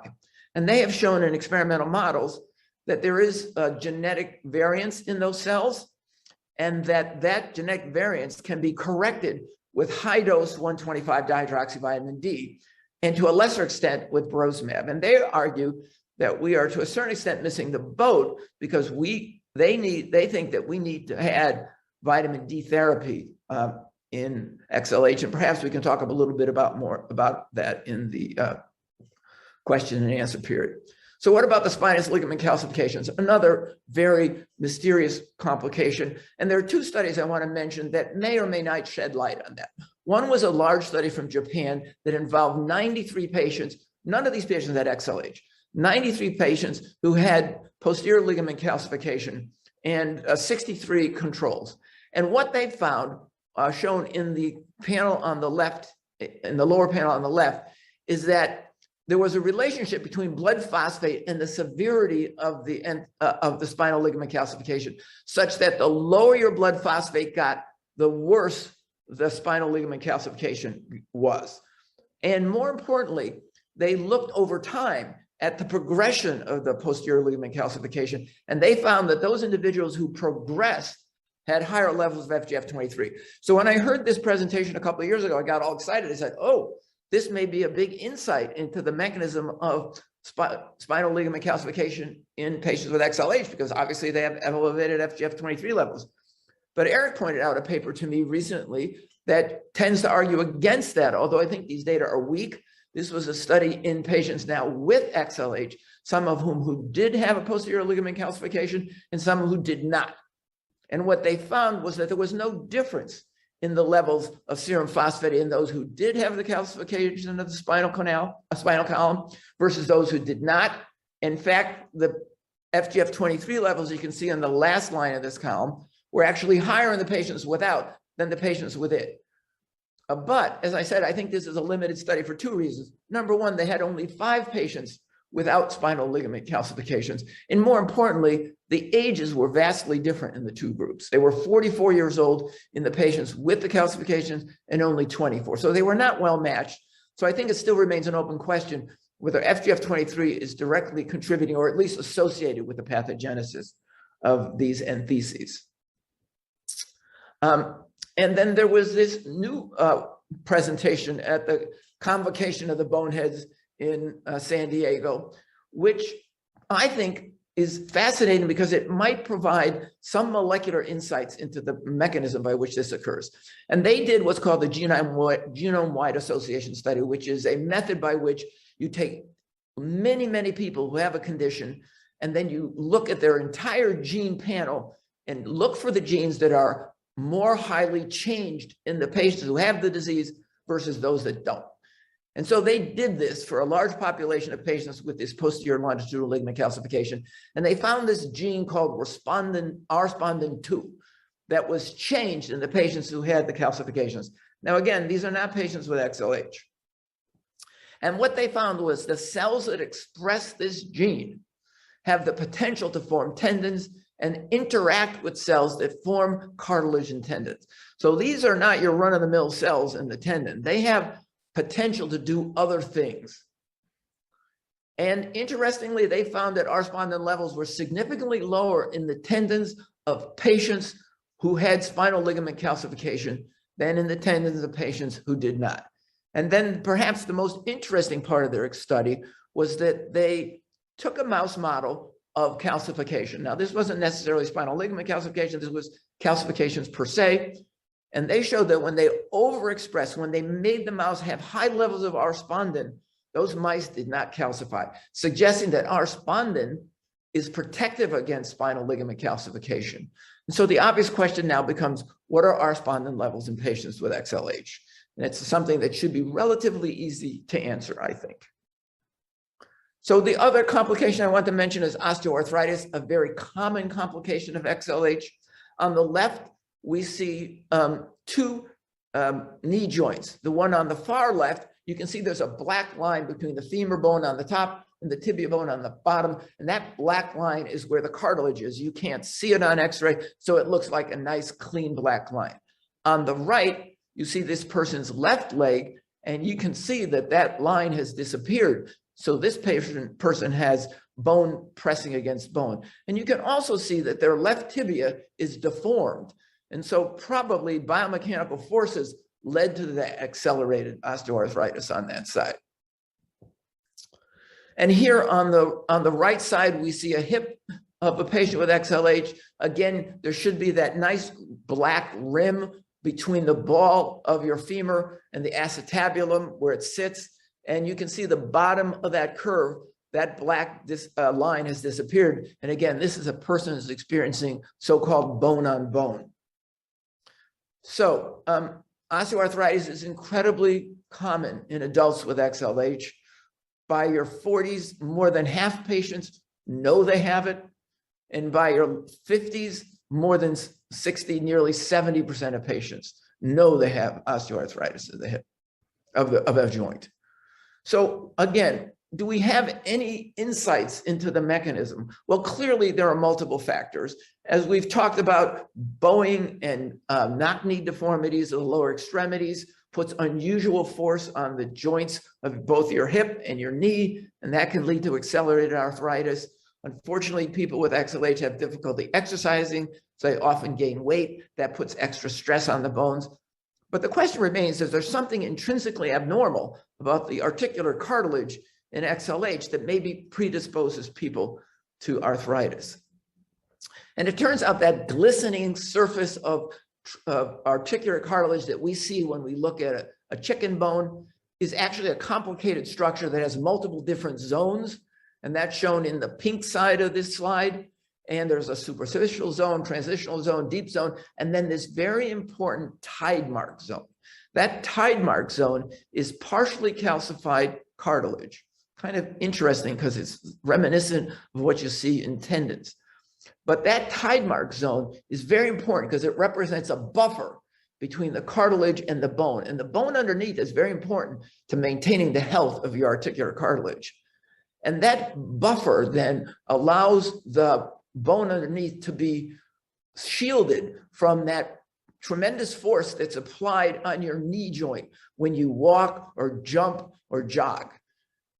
And so Carolyn Masisa, when she was at Yale, did an interesting study in hype mice, which are the animal model for XLH. And we were able to use a special X-ray technique to be able to sort of carve away just the cartilage in the mouse hip joint. And there are two different colors to that articular cartilage. The light orange on the top is the uncalcified bone, uncalcified cartilage, and then the more bright orange area is the tide zone, the calcified cartilage that I talked about as being so important. And in the hype mouse, there simply wasn't any of that tied zone cartilage. And when Carolyn treated those mice with calcitriol and phosphorus, she restored that tied zone. So the question now becomes, can Burosumab do the same thing?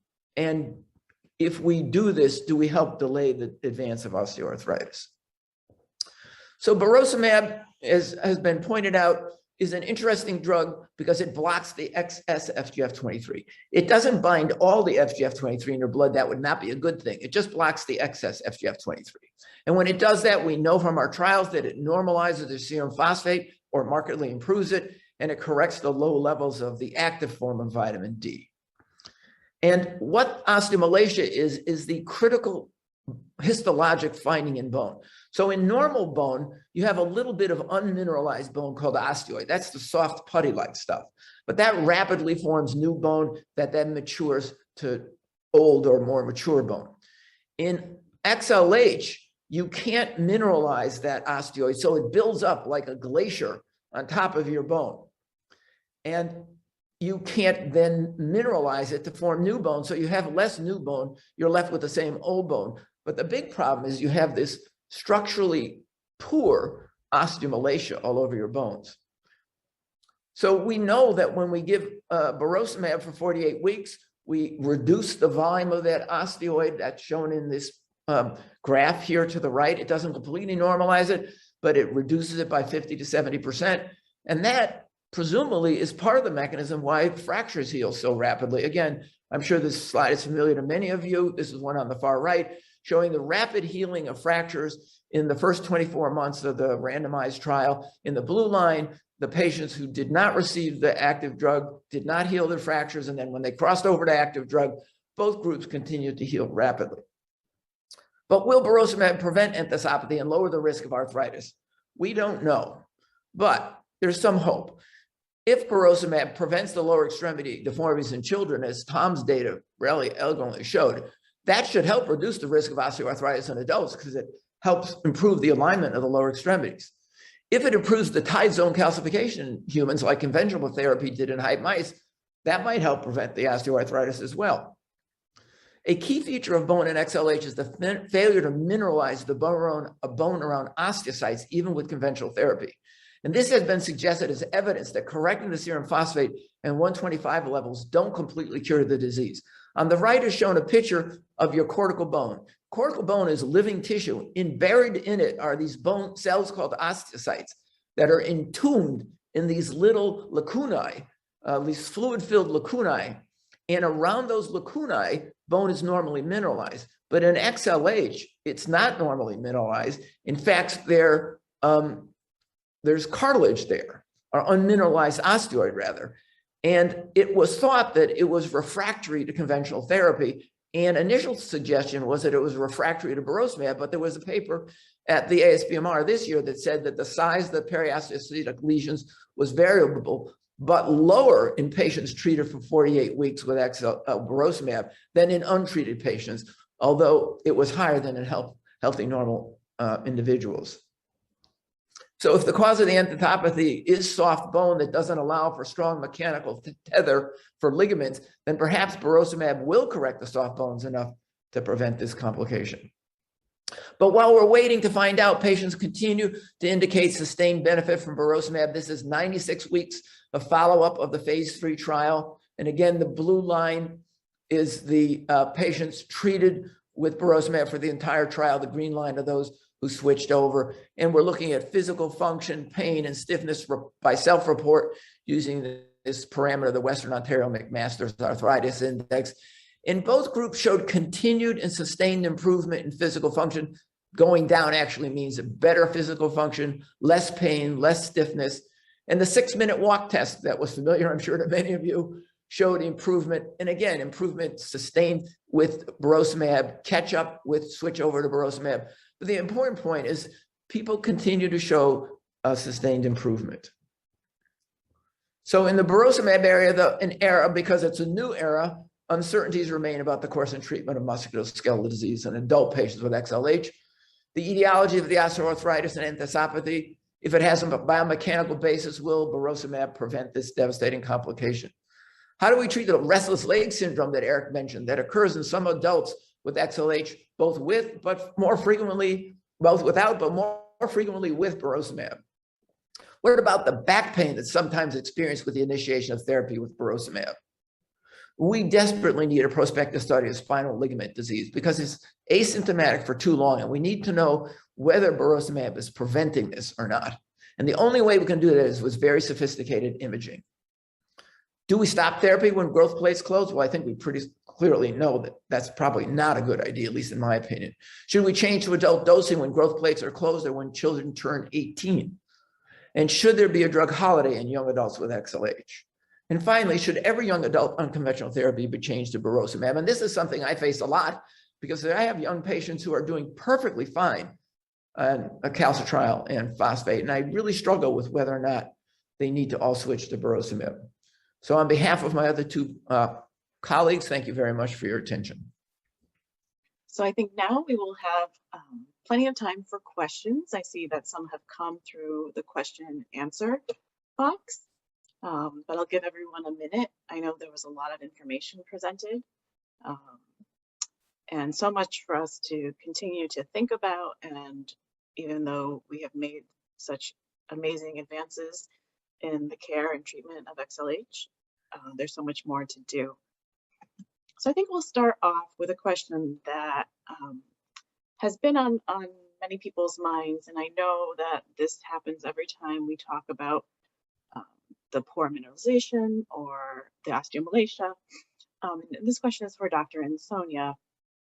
With patients having increased osteoid, how does this come up on a DEXA or bone density test? Yeah, so the osteomalacia isn't really detected that well by DEXA. DEXA really detects mineralized tissue. It's calibrated to be able to distinguish non-mineralized tissue from mineralized tissue. So we did a look at the patients at our site that were in the clinical trial with Burosumab, and we showed that Burosumab led to an increase, a significant increase in hip bone density. And I think what it really reflects was the mineralization of that osteoid. So I think, yes, I think the DEXA will probably improve in patients on Burosumab, likely reflecting the mineralization of that unmineralized osteoid. Okay. Related to that, Carl, what are bone density tests? A lot of our XLH patients end up getting bone density tests other places. What is the usual finding when they get a DEXA scan? I'll be interested in your experience. My experience has been that they almost universally have high bone density. I agree. I mean, high, upper normal, somewhere in that range. Yeah. I've always described it, and again, my practice is somewhat biased because I don't see a lot of untreated patients. Most of the patients I've seen have been patients that Thomas transitioned to my care. So they were all on calcitriol and phosphorus for years, and I kind of think that contributed to it. Recently, I saw one woman who did have, in fact, a very low bone density. So it can occur, but I think it's very unusual. Okay. So we have one more question for Dr. Insomnia before we move on to some of the other questions. What can adults, and actually anyone can chime in about this question, what can adults with XLH do about their pain? We know that there's more research that's needed, but in the short term, for an immediate relief, what do you think patients can do? Or what's the best treatment for that pain? I'll be happy to have my panelists contribute because there's no easy answer. I think that many patients find that they have been on narcotics for a long time and don't like that and try to get off. I think there's a school of thought in the pain field that narcotics lose their efficacy over time. So I think there's a move in the pain field to try to move away from that. But I think really from my perspective, I have tended to turn very frequently to pain specialists. I don't think we can live in a patient's shoes who has XLH. I think it is very difficult for those of us who don't have XLH to appreciate the magnitude of the pain that people with XLH experience. And so I think there are local topical things that can sometimes help, like diclofenac gel, I find, helps in certain cases where there's irritation from a tendon that's been calcified. But I think the systemic the analgesics, like the nonsteroidals, are very helpful, but they all are two-edged swords. I've had patients on nonsteroidals have problems with their kidneys. I've had patients on narcotics who are overtreated. It's a very difficult question, and I don't have a good answer. I think it's important that there be a multimodal approach, and I think that's one of the areas that we really need much more research in to have a better informed approach to that problem. And I think what we'll do, just to remind everyone, because I know that there's so many questions and sometimes it's hard while you're listening to the answers to catch everything that's being said, we'll do our best to capture all of the questions and the answers so that if you miss something, you'll be able to refer back to it. We'll provide the name of the gel that Dr. Insogna mentioned so you can find it if you'd like to start using it, or if you'd like to bring that to your physician to decide if it's something that's right for you. Going back to Dr. Carpenter's presentation,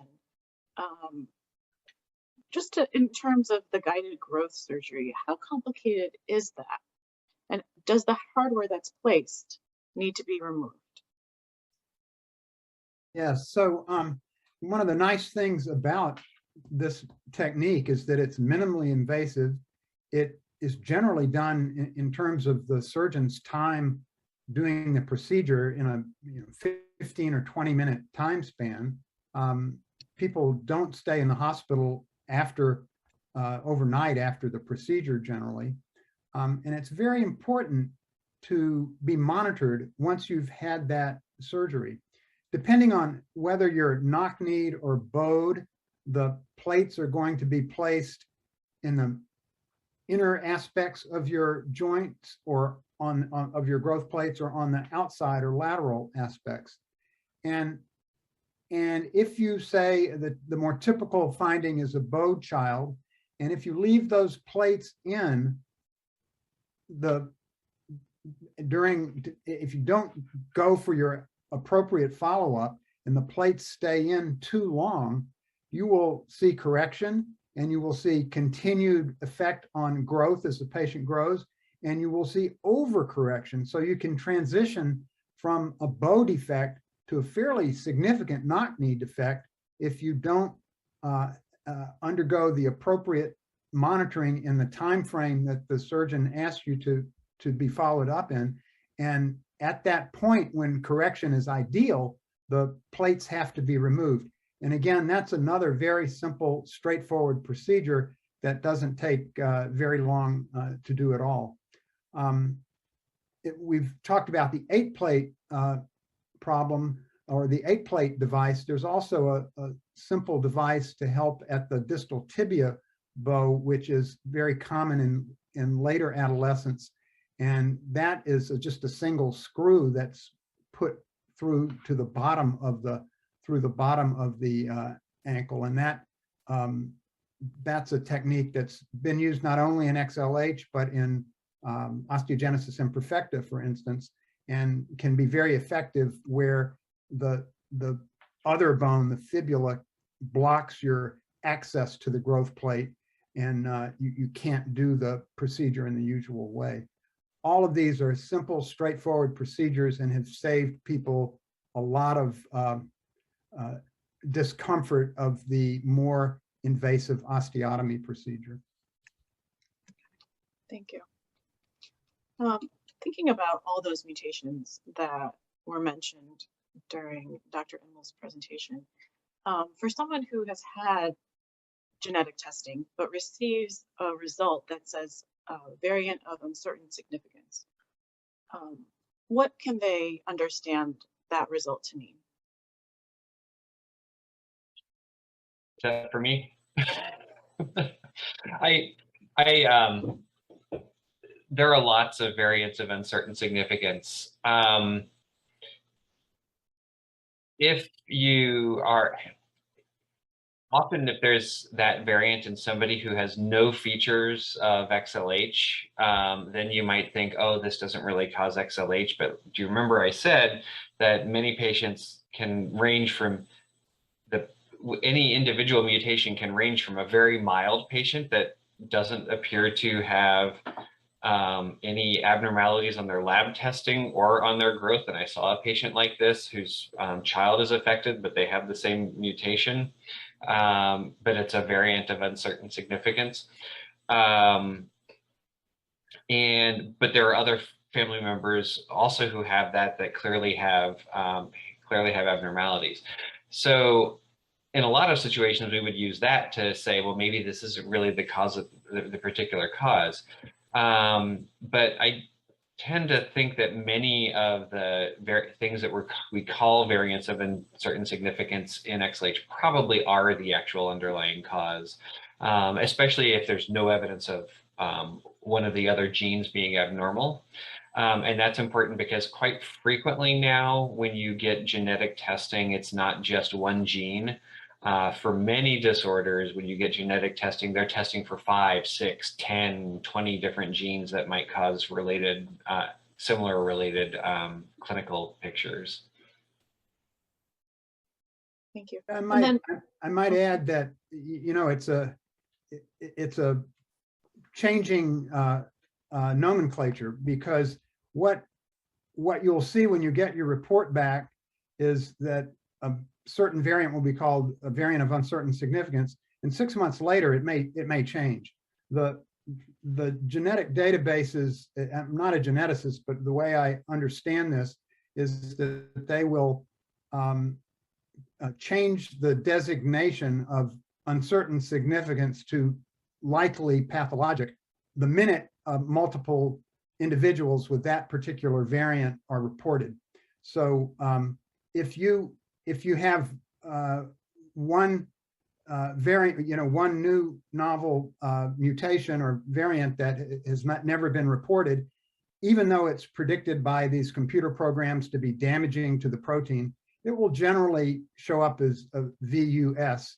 But as soon as others get reported and it's known to travel with the very disease you're looking at, that designation will change. So if you have a VUS, look a few months later, it may have changed.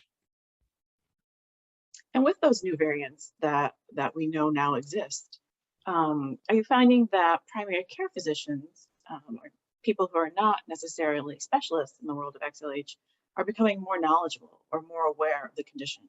And if not, how can we make them more aware? So I've thought about this a lot. And it's more complicated. My thoughts on this are more complicated than Xlh. The easy answer to your question is no. It isn't. Primary care doctors are not becoming more knowledgeable about Xlh because we're finding more mutations. Because our finding more mutations hasn't changed the total number of people with Xlh. Our increased number of mutations just changes the number of people for whom we know the gene variant causing Xlh. There are 7,000 rare diseases.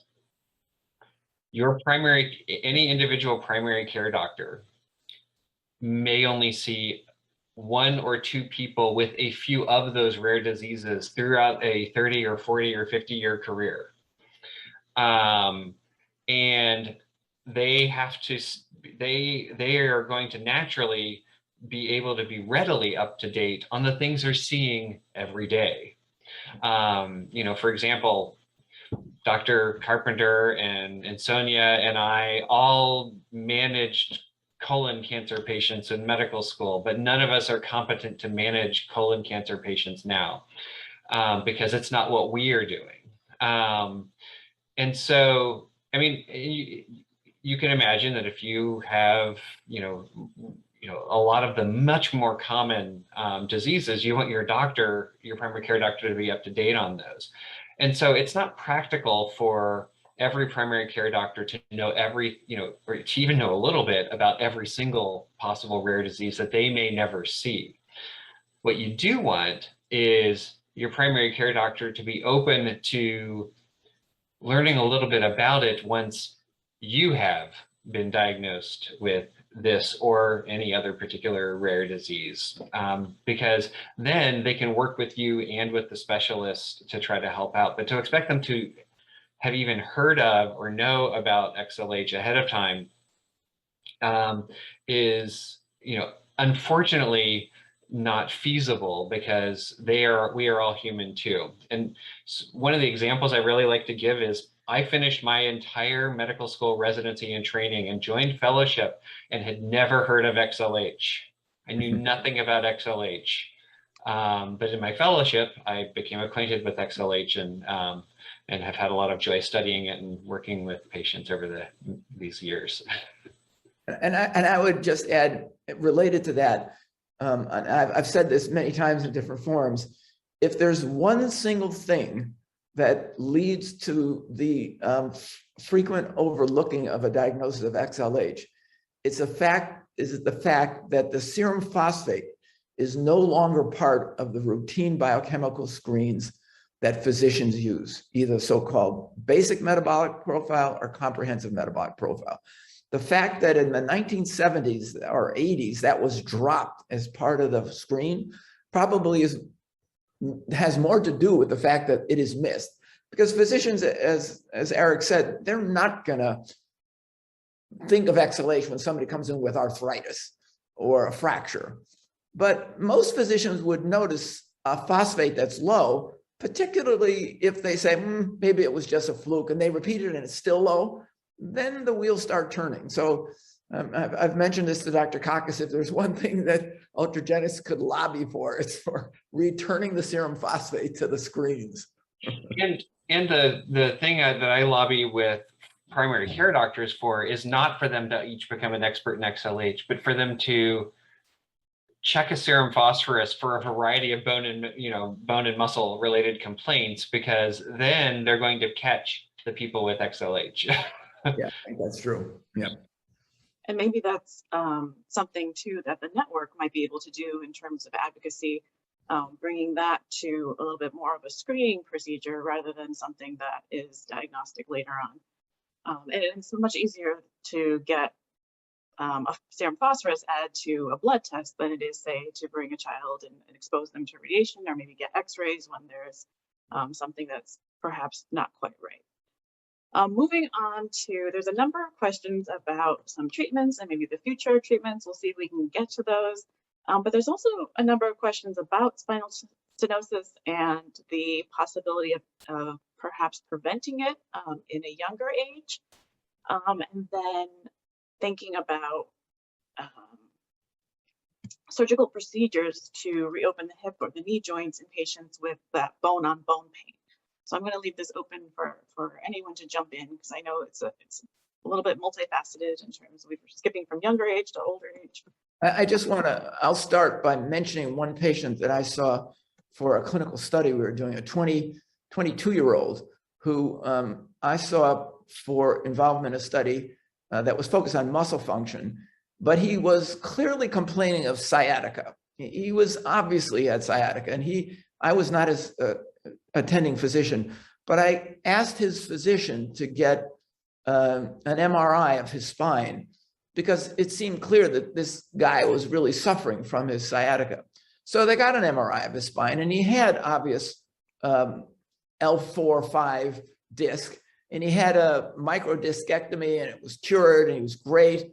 But also on that MRI, totally asymptomatic, I had asked them to do a thoracic spine MR, because he had this weird symptom that when he flexed his neck, his sciatica got worse, which I thought was really bizarre. And when they did the MRI of the thoracic spine, sure enough, he had posterior ligament calcification. Fortunately, it had nothing to do with his sciatica, because this weird symptom of when he flexed his neck, the sciatica got worse, also went away when they took care of the disc. But it just underscored for me the fact that there are patients who are asymptomatic at a young age who have changes already. And so I think, will Burosumab prevent it? I don't know, but again, as I said, I think we need a study, and it's not an easy study to do, obviously, but prospectively look in a large enough number of individuals that we capture those who have this condition before it becomes symptomatic and see what happens. Yeah, I agree. And it would also take a long time to do that study. So you almost need to get just get baseline values and plan some years later to be able to do another study with the same imaging modality, because it doesn't develop fast. Right. Just like yeah. So, but one thing I should say too, though, is, I talked about this tethering idea that there was not a biomechanical, that there was a poor biomechanical fixation. I mean, that conceivably could still be relevant to these spinal ligament calcifications. It seems far-fetched, but they do, in fact, attach at the top and the bottom of your spinal cord. So there are attachments that are involved in tethering those ligaments.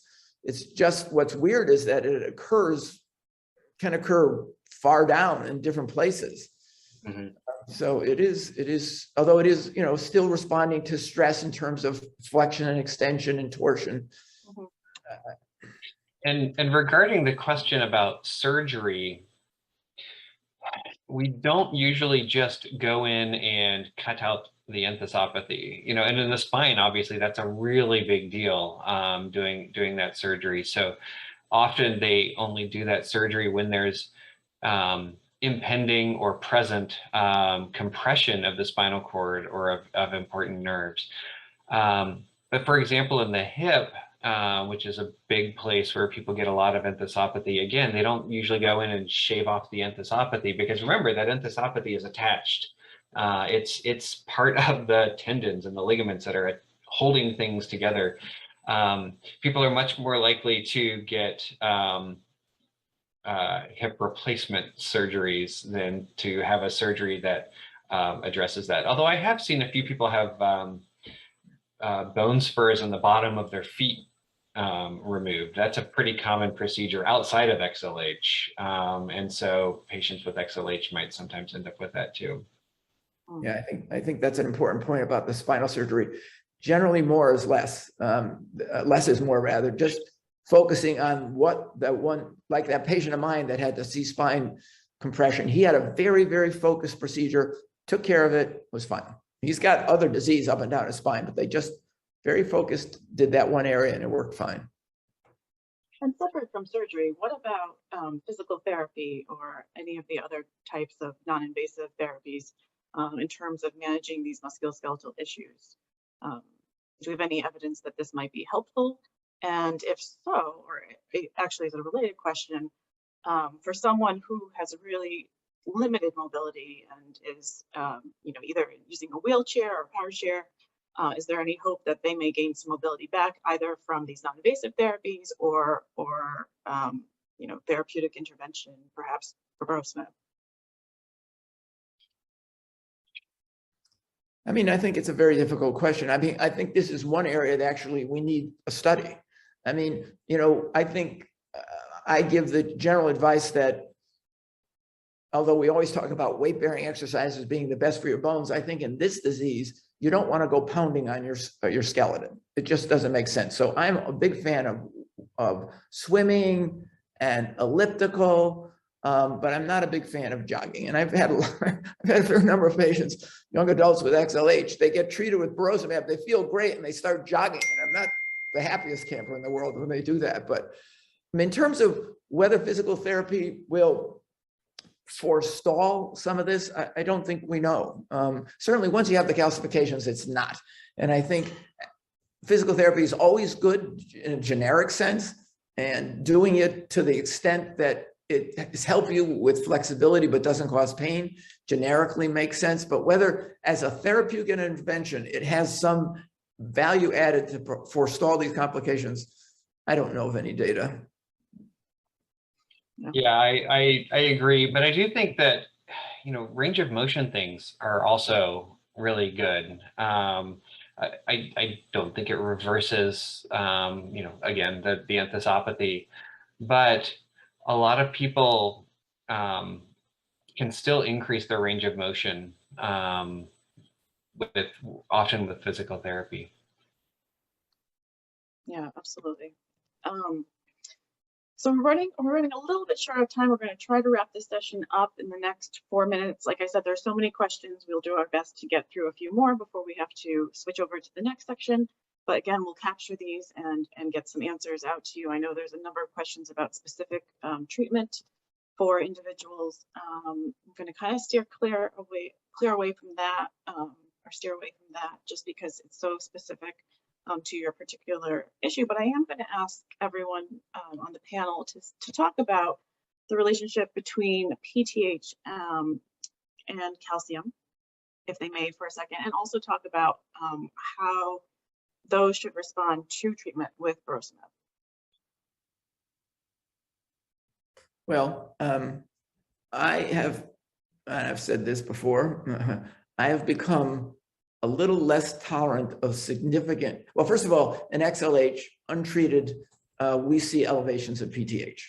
And there are some pathophysiologic explanations for why that may be the case. More often, we see elevated PTHs in people who have been treated with calcitriol and phosphorus, but not carefully treated.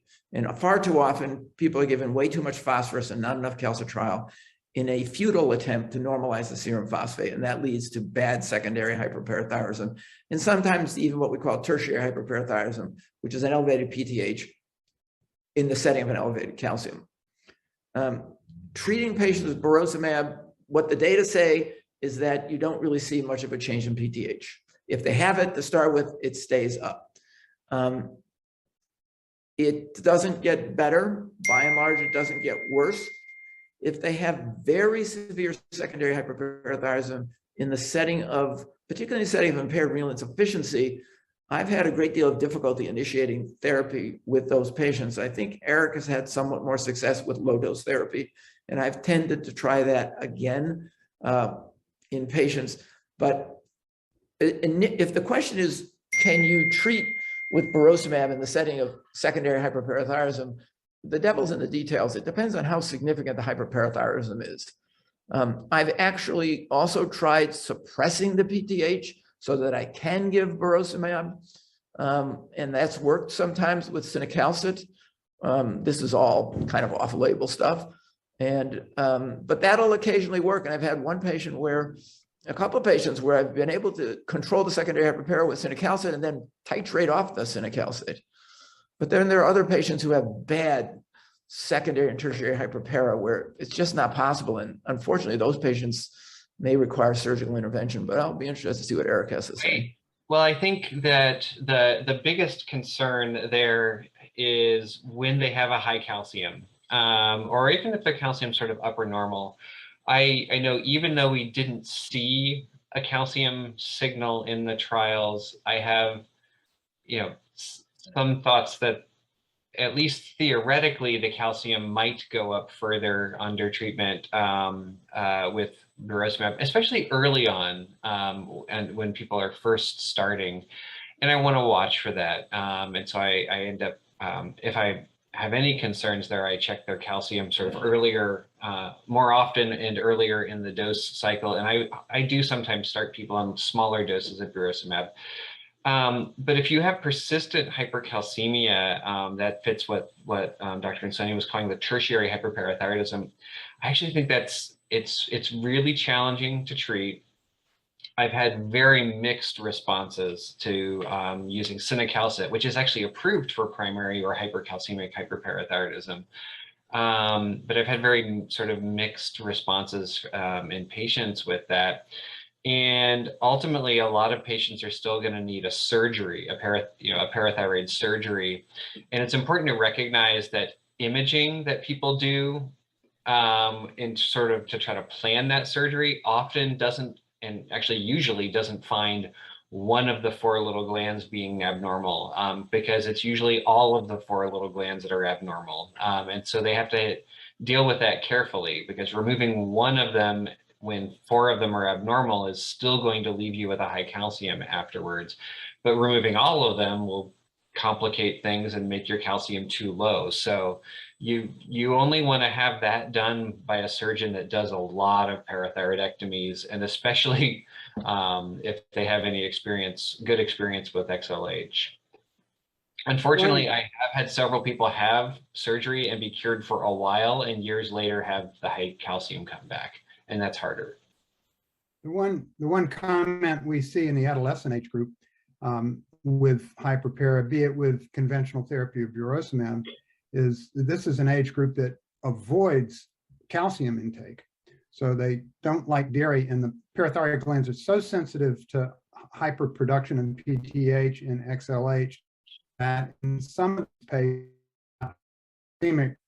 level hyperpara added calcium supplements to their regimen, and that has actually been somewhat effective in helping control that. Yeah, the one last thing I'd say is that Tom and I did a study ways back using a drug called paracalcitol to suppress PTH in patients who had significant secondary hyperpara.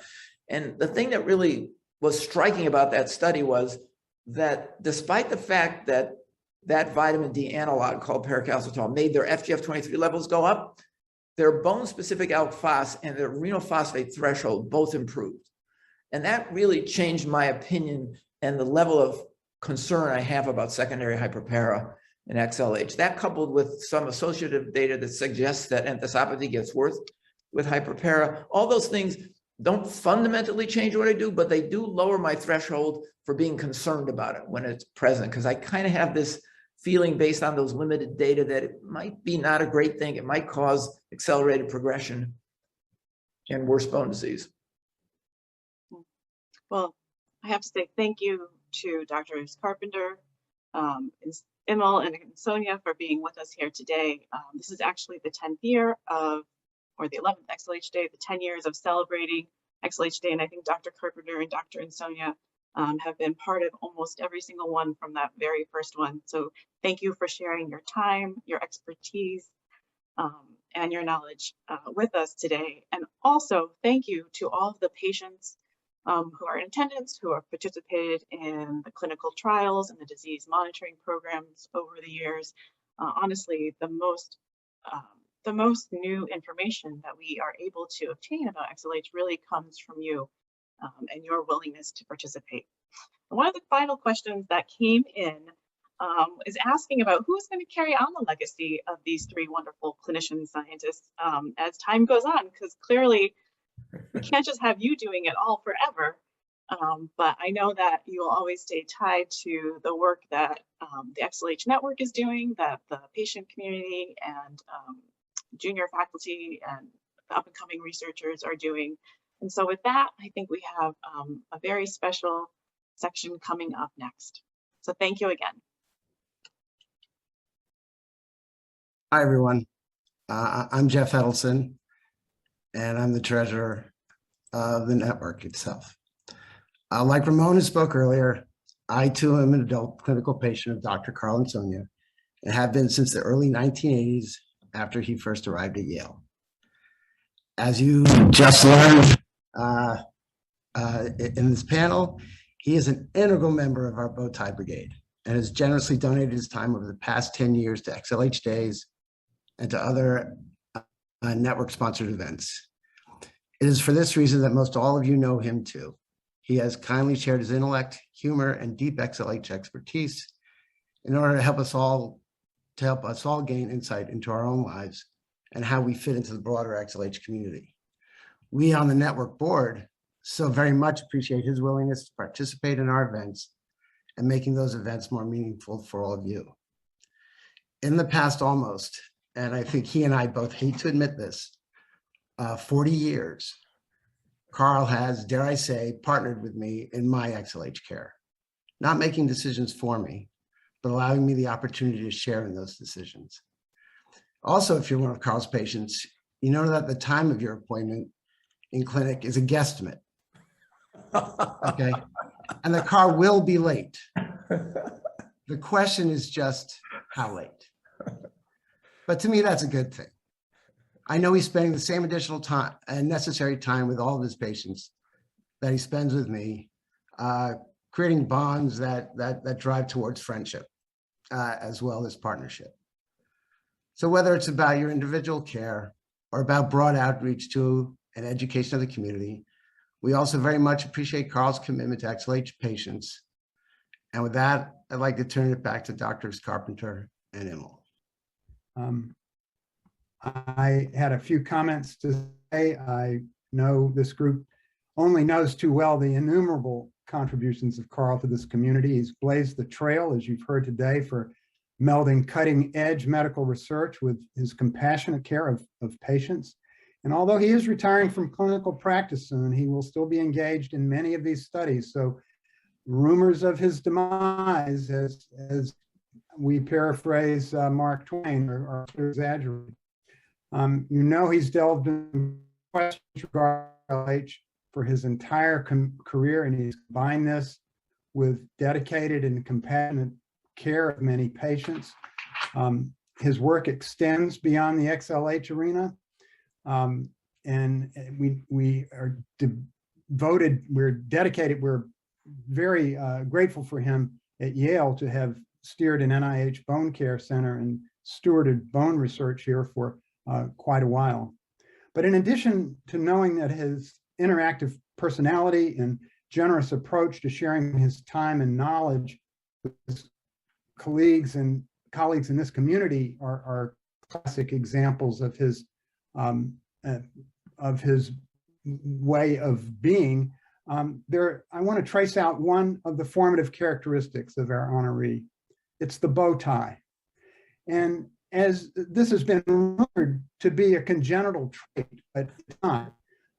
This part of the phenotype was acquired in childhood and may well have the effect of a response gene. And this is shown in picture 1 here. You can pick out the happy captain in the center of the photograph and his mastery of the knot at a young age. The photo also reveals a welcome smile and a collegial personality that stuck with him throughout. But also, please note that he did a number on his brother's front tooth to his right. And now you can go to the next slide, which indicates when he came to Yale and began his beautiful family with his wife, Mary Beth, his bow tie briefly retired, as shown here. Nevertheless, the persistence of his dedication and warmth come through, even with a standard necktie. We have thus found that there is no significant correlation between his behavior and his neck wear, P greater than 0.5. And you can go to the third picture, which is the more a recent photograph of Carl as we know him today, with that smile and generous countenance, as well as the most stylish of ties, and still with that great knot technique. I cannot say enough about what I have seen regarding his impact on this community and his role in creating it. Best to Carl, and I'll pass the baton on to others. I have not, I think these are great pictures. This is wonderful. I have not known Carl for as long as Tom has, but I discovered recently that he did his residency at the University of Rochester, which he may not know this, but I also did my MedPeds residency at the University of Rochester in New York. I didn't have the same mentors though. But I also think it's worth letting the Xlh community know that you really know him for his work primarily in Xlh and FGF23, but the ASBMR recently, just a few weeks ago, awarded him with something called the Frederick C. Barter Award. And that really is to recognize his overall contribution to the bone and mineral metabolism community.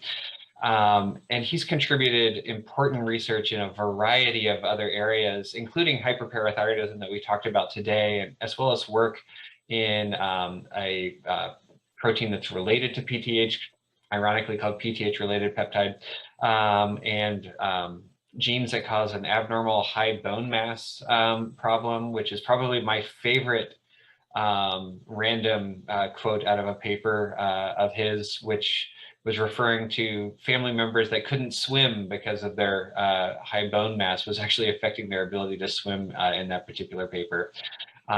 So in my mind, his humor came out even in that. So it's been an honor working with you and learning about XLH with you and joining the Bowtie Brigade. Well, thank you, Tom and Eric. Those are really wonderful comments and really thank you for doing this amazing tribute, Jeff. It's been an honor working with you as well, and to the entire XLH community. As I often say, and as I'm sure the rest of my colleagues in the Bowtie Brigade would agree, that we learn as much from you as you learn from us. So it's been a great honor to be part of this program, and I hope to be able to continue to work with the XLH network and all of you. And in terms of where the future lies, I think if you just look at the color of my hair and Tom's hair and Eric's hair, you know that you will be in good hands for a long time, because Eric is going to take the lead far, far into the future. And Tom and our job, my job and Tom's job, is to train young investigators at Yale to step into our shoes. So thank you all again very much for your comments. Hey, I just want to say happy 25th anniversary to the XLH network. And I want to say thank you for all the encouragement and support that you have brought to not only me, but my mom and my sister. And very thankful for the network, for my sister helping our family learn the truth about our condition, and again, to connect us to resources and to connect us to people who are like us. So thank you, and I hope that you are doing well in your journey. Okay, hi, Jeff Edelson again, and at this time, we're going to spend some time recognizing our current board president, Bill Coogan, who after 11 years will be coming off the board. I think we're going to start it off with a quick clip.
Well, I guess it's time for me to compose myself. Hold on, Bill.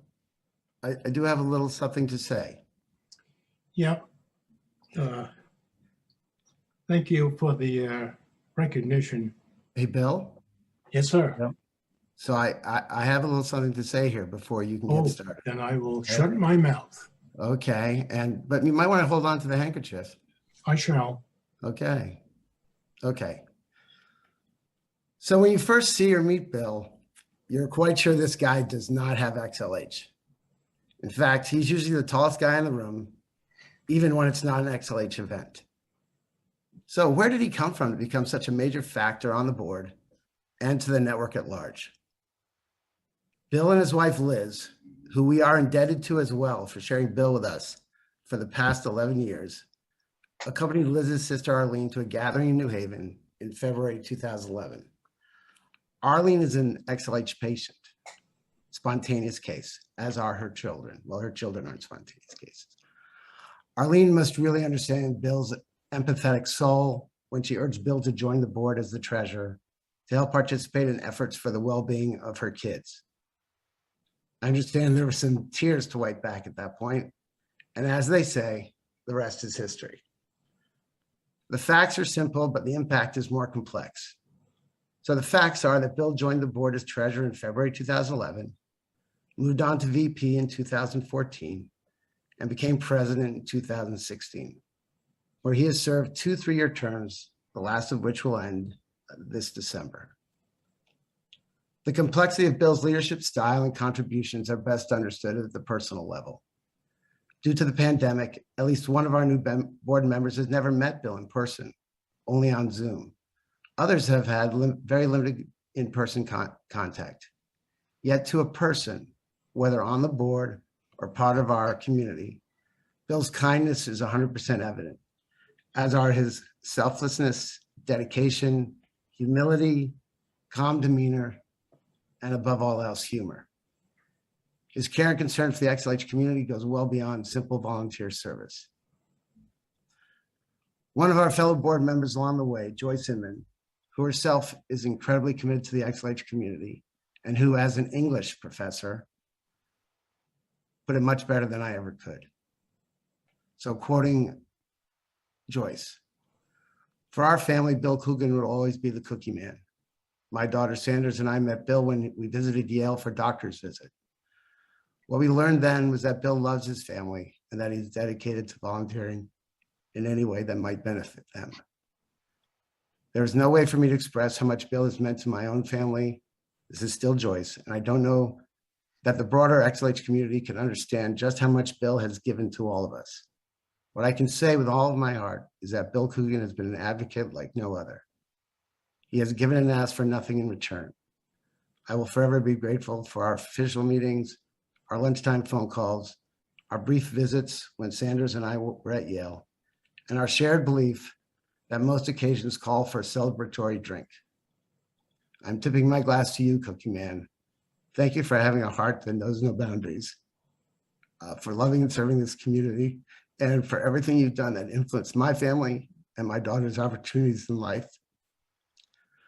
We are blessed that you've been part of our journey, and the next drink is on me." So that's the end of Joyce's quote. Bill, I know we all join Joyce in her sentiment. The board will not be the same without you at the helm, but we know where you live. And personally, I just want to say it's been my continuing honor to share in your XLH Network journey.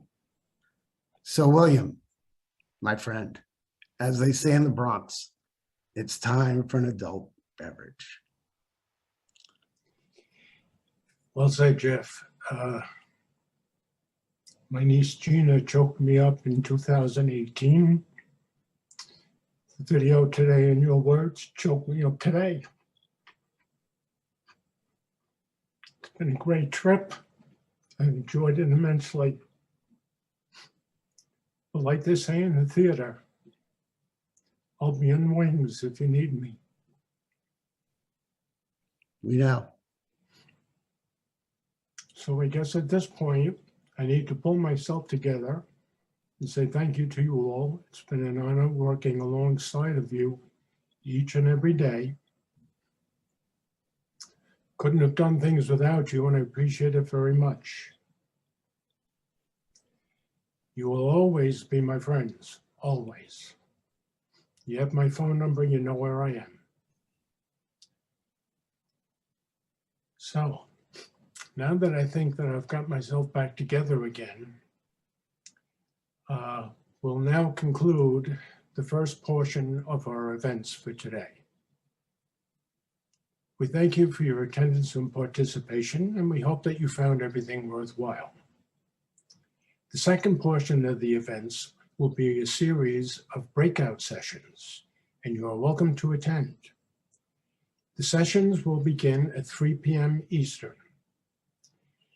The links to the sessions and the topics of the sessions were emailed to you yesterday, but you can see are on the screen as well for you to access. Again, we thank you for attending. Please remember that the network is always there for you. And again, my thanks to all of my fellow directors and Susan. You've all been fabulous. Be well, and we'll be back with you shortly. Thank you.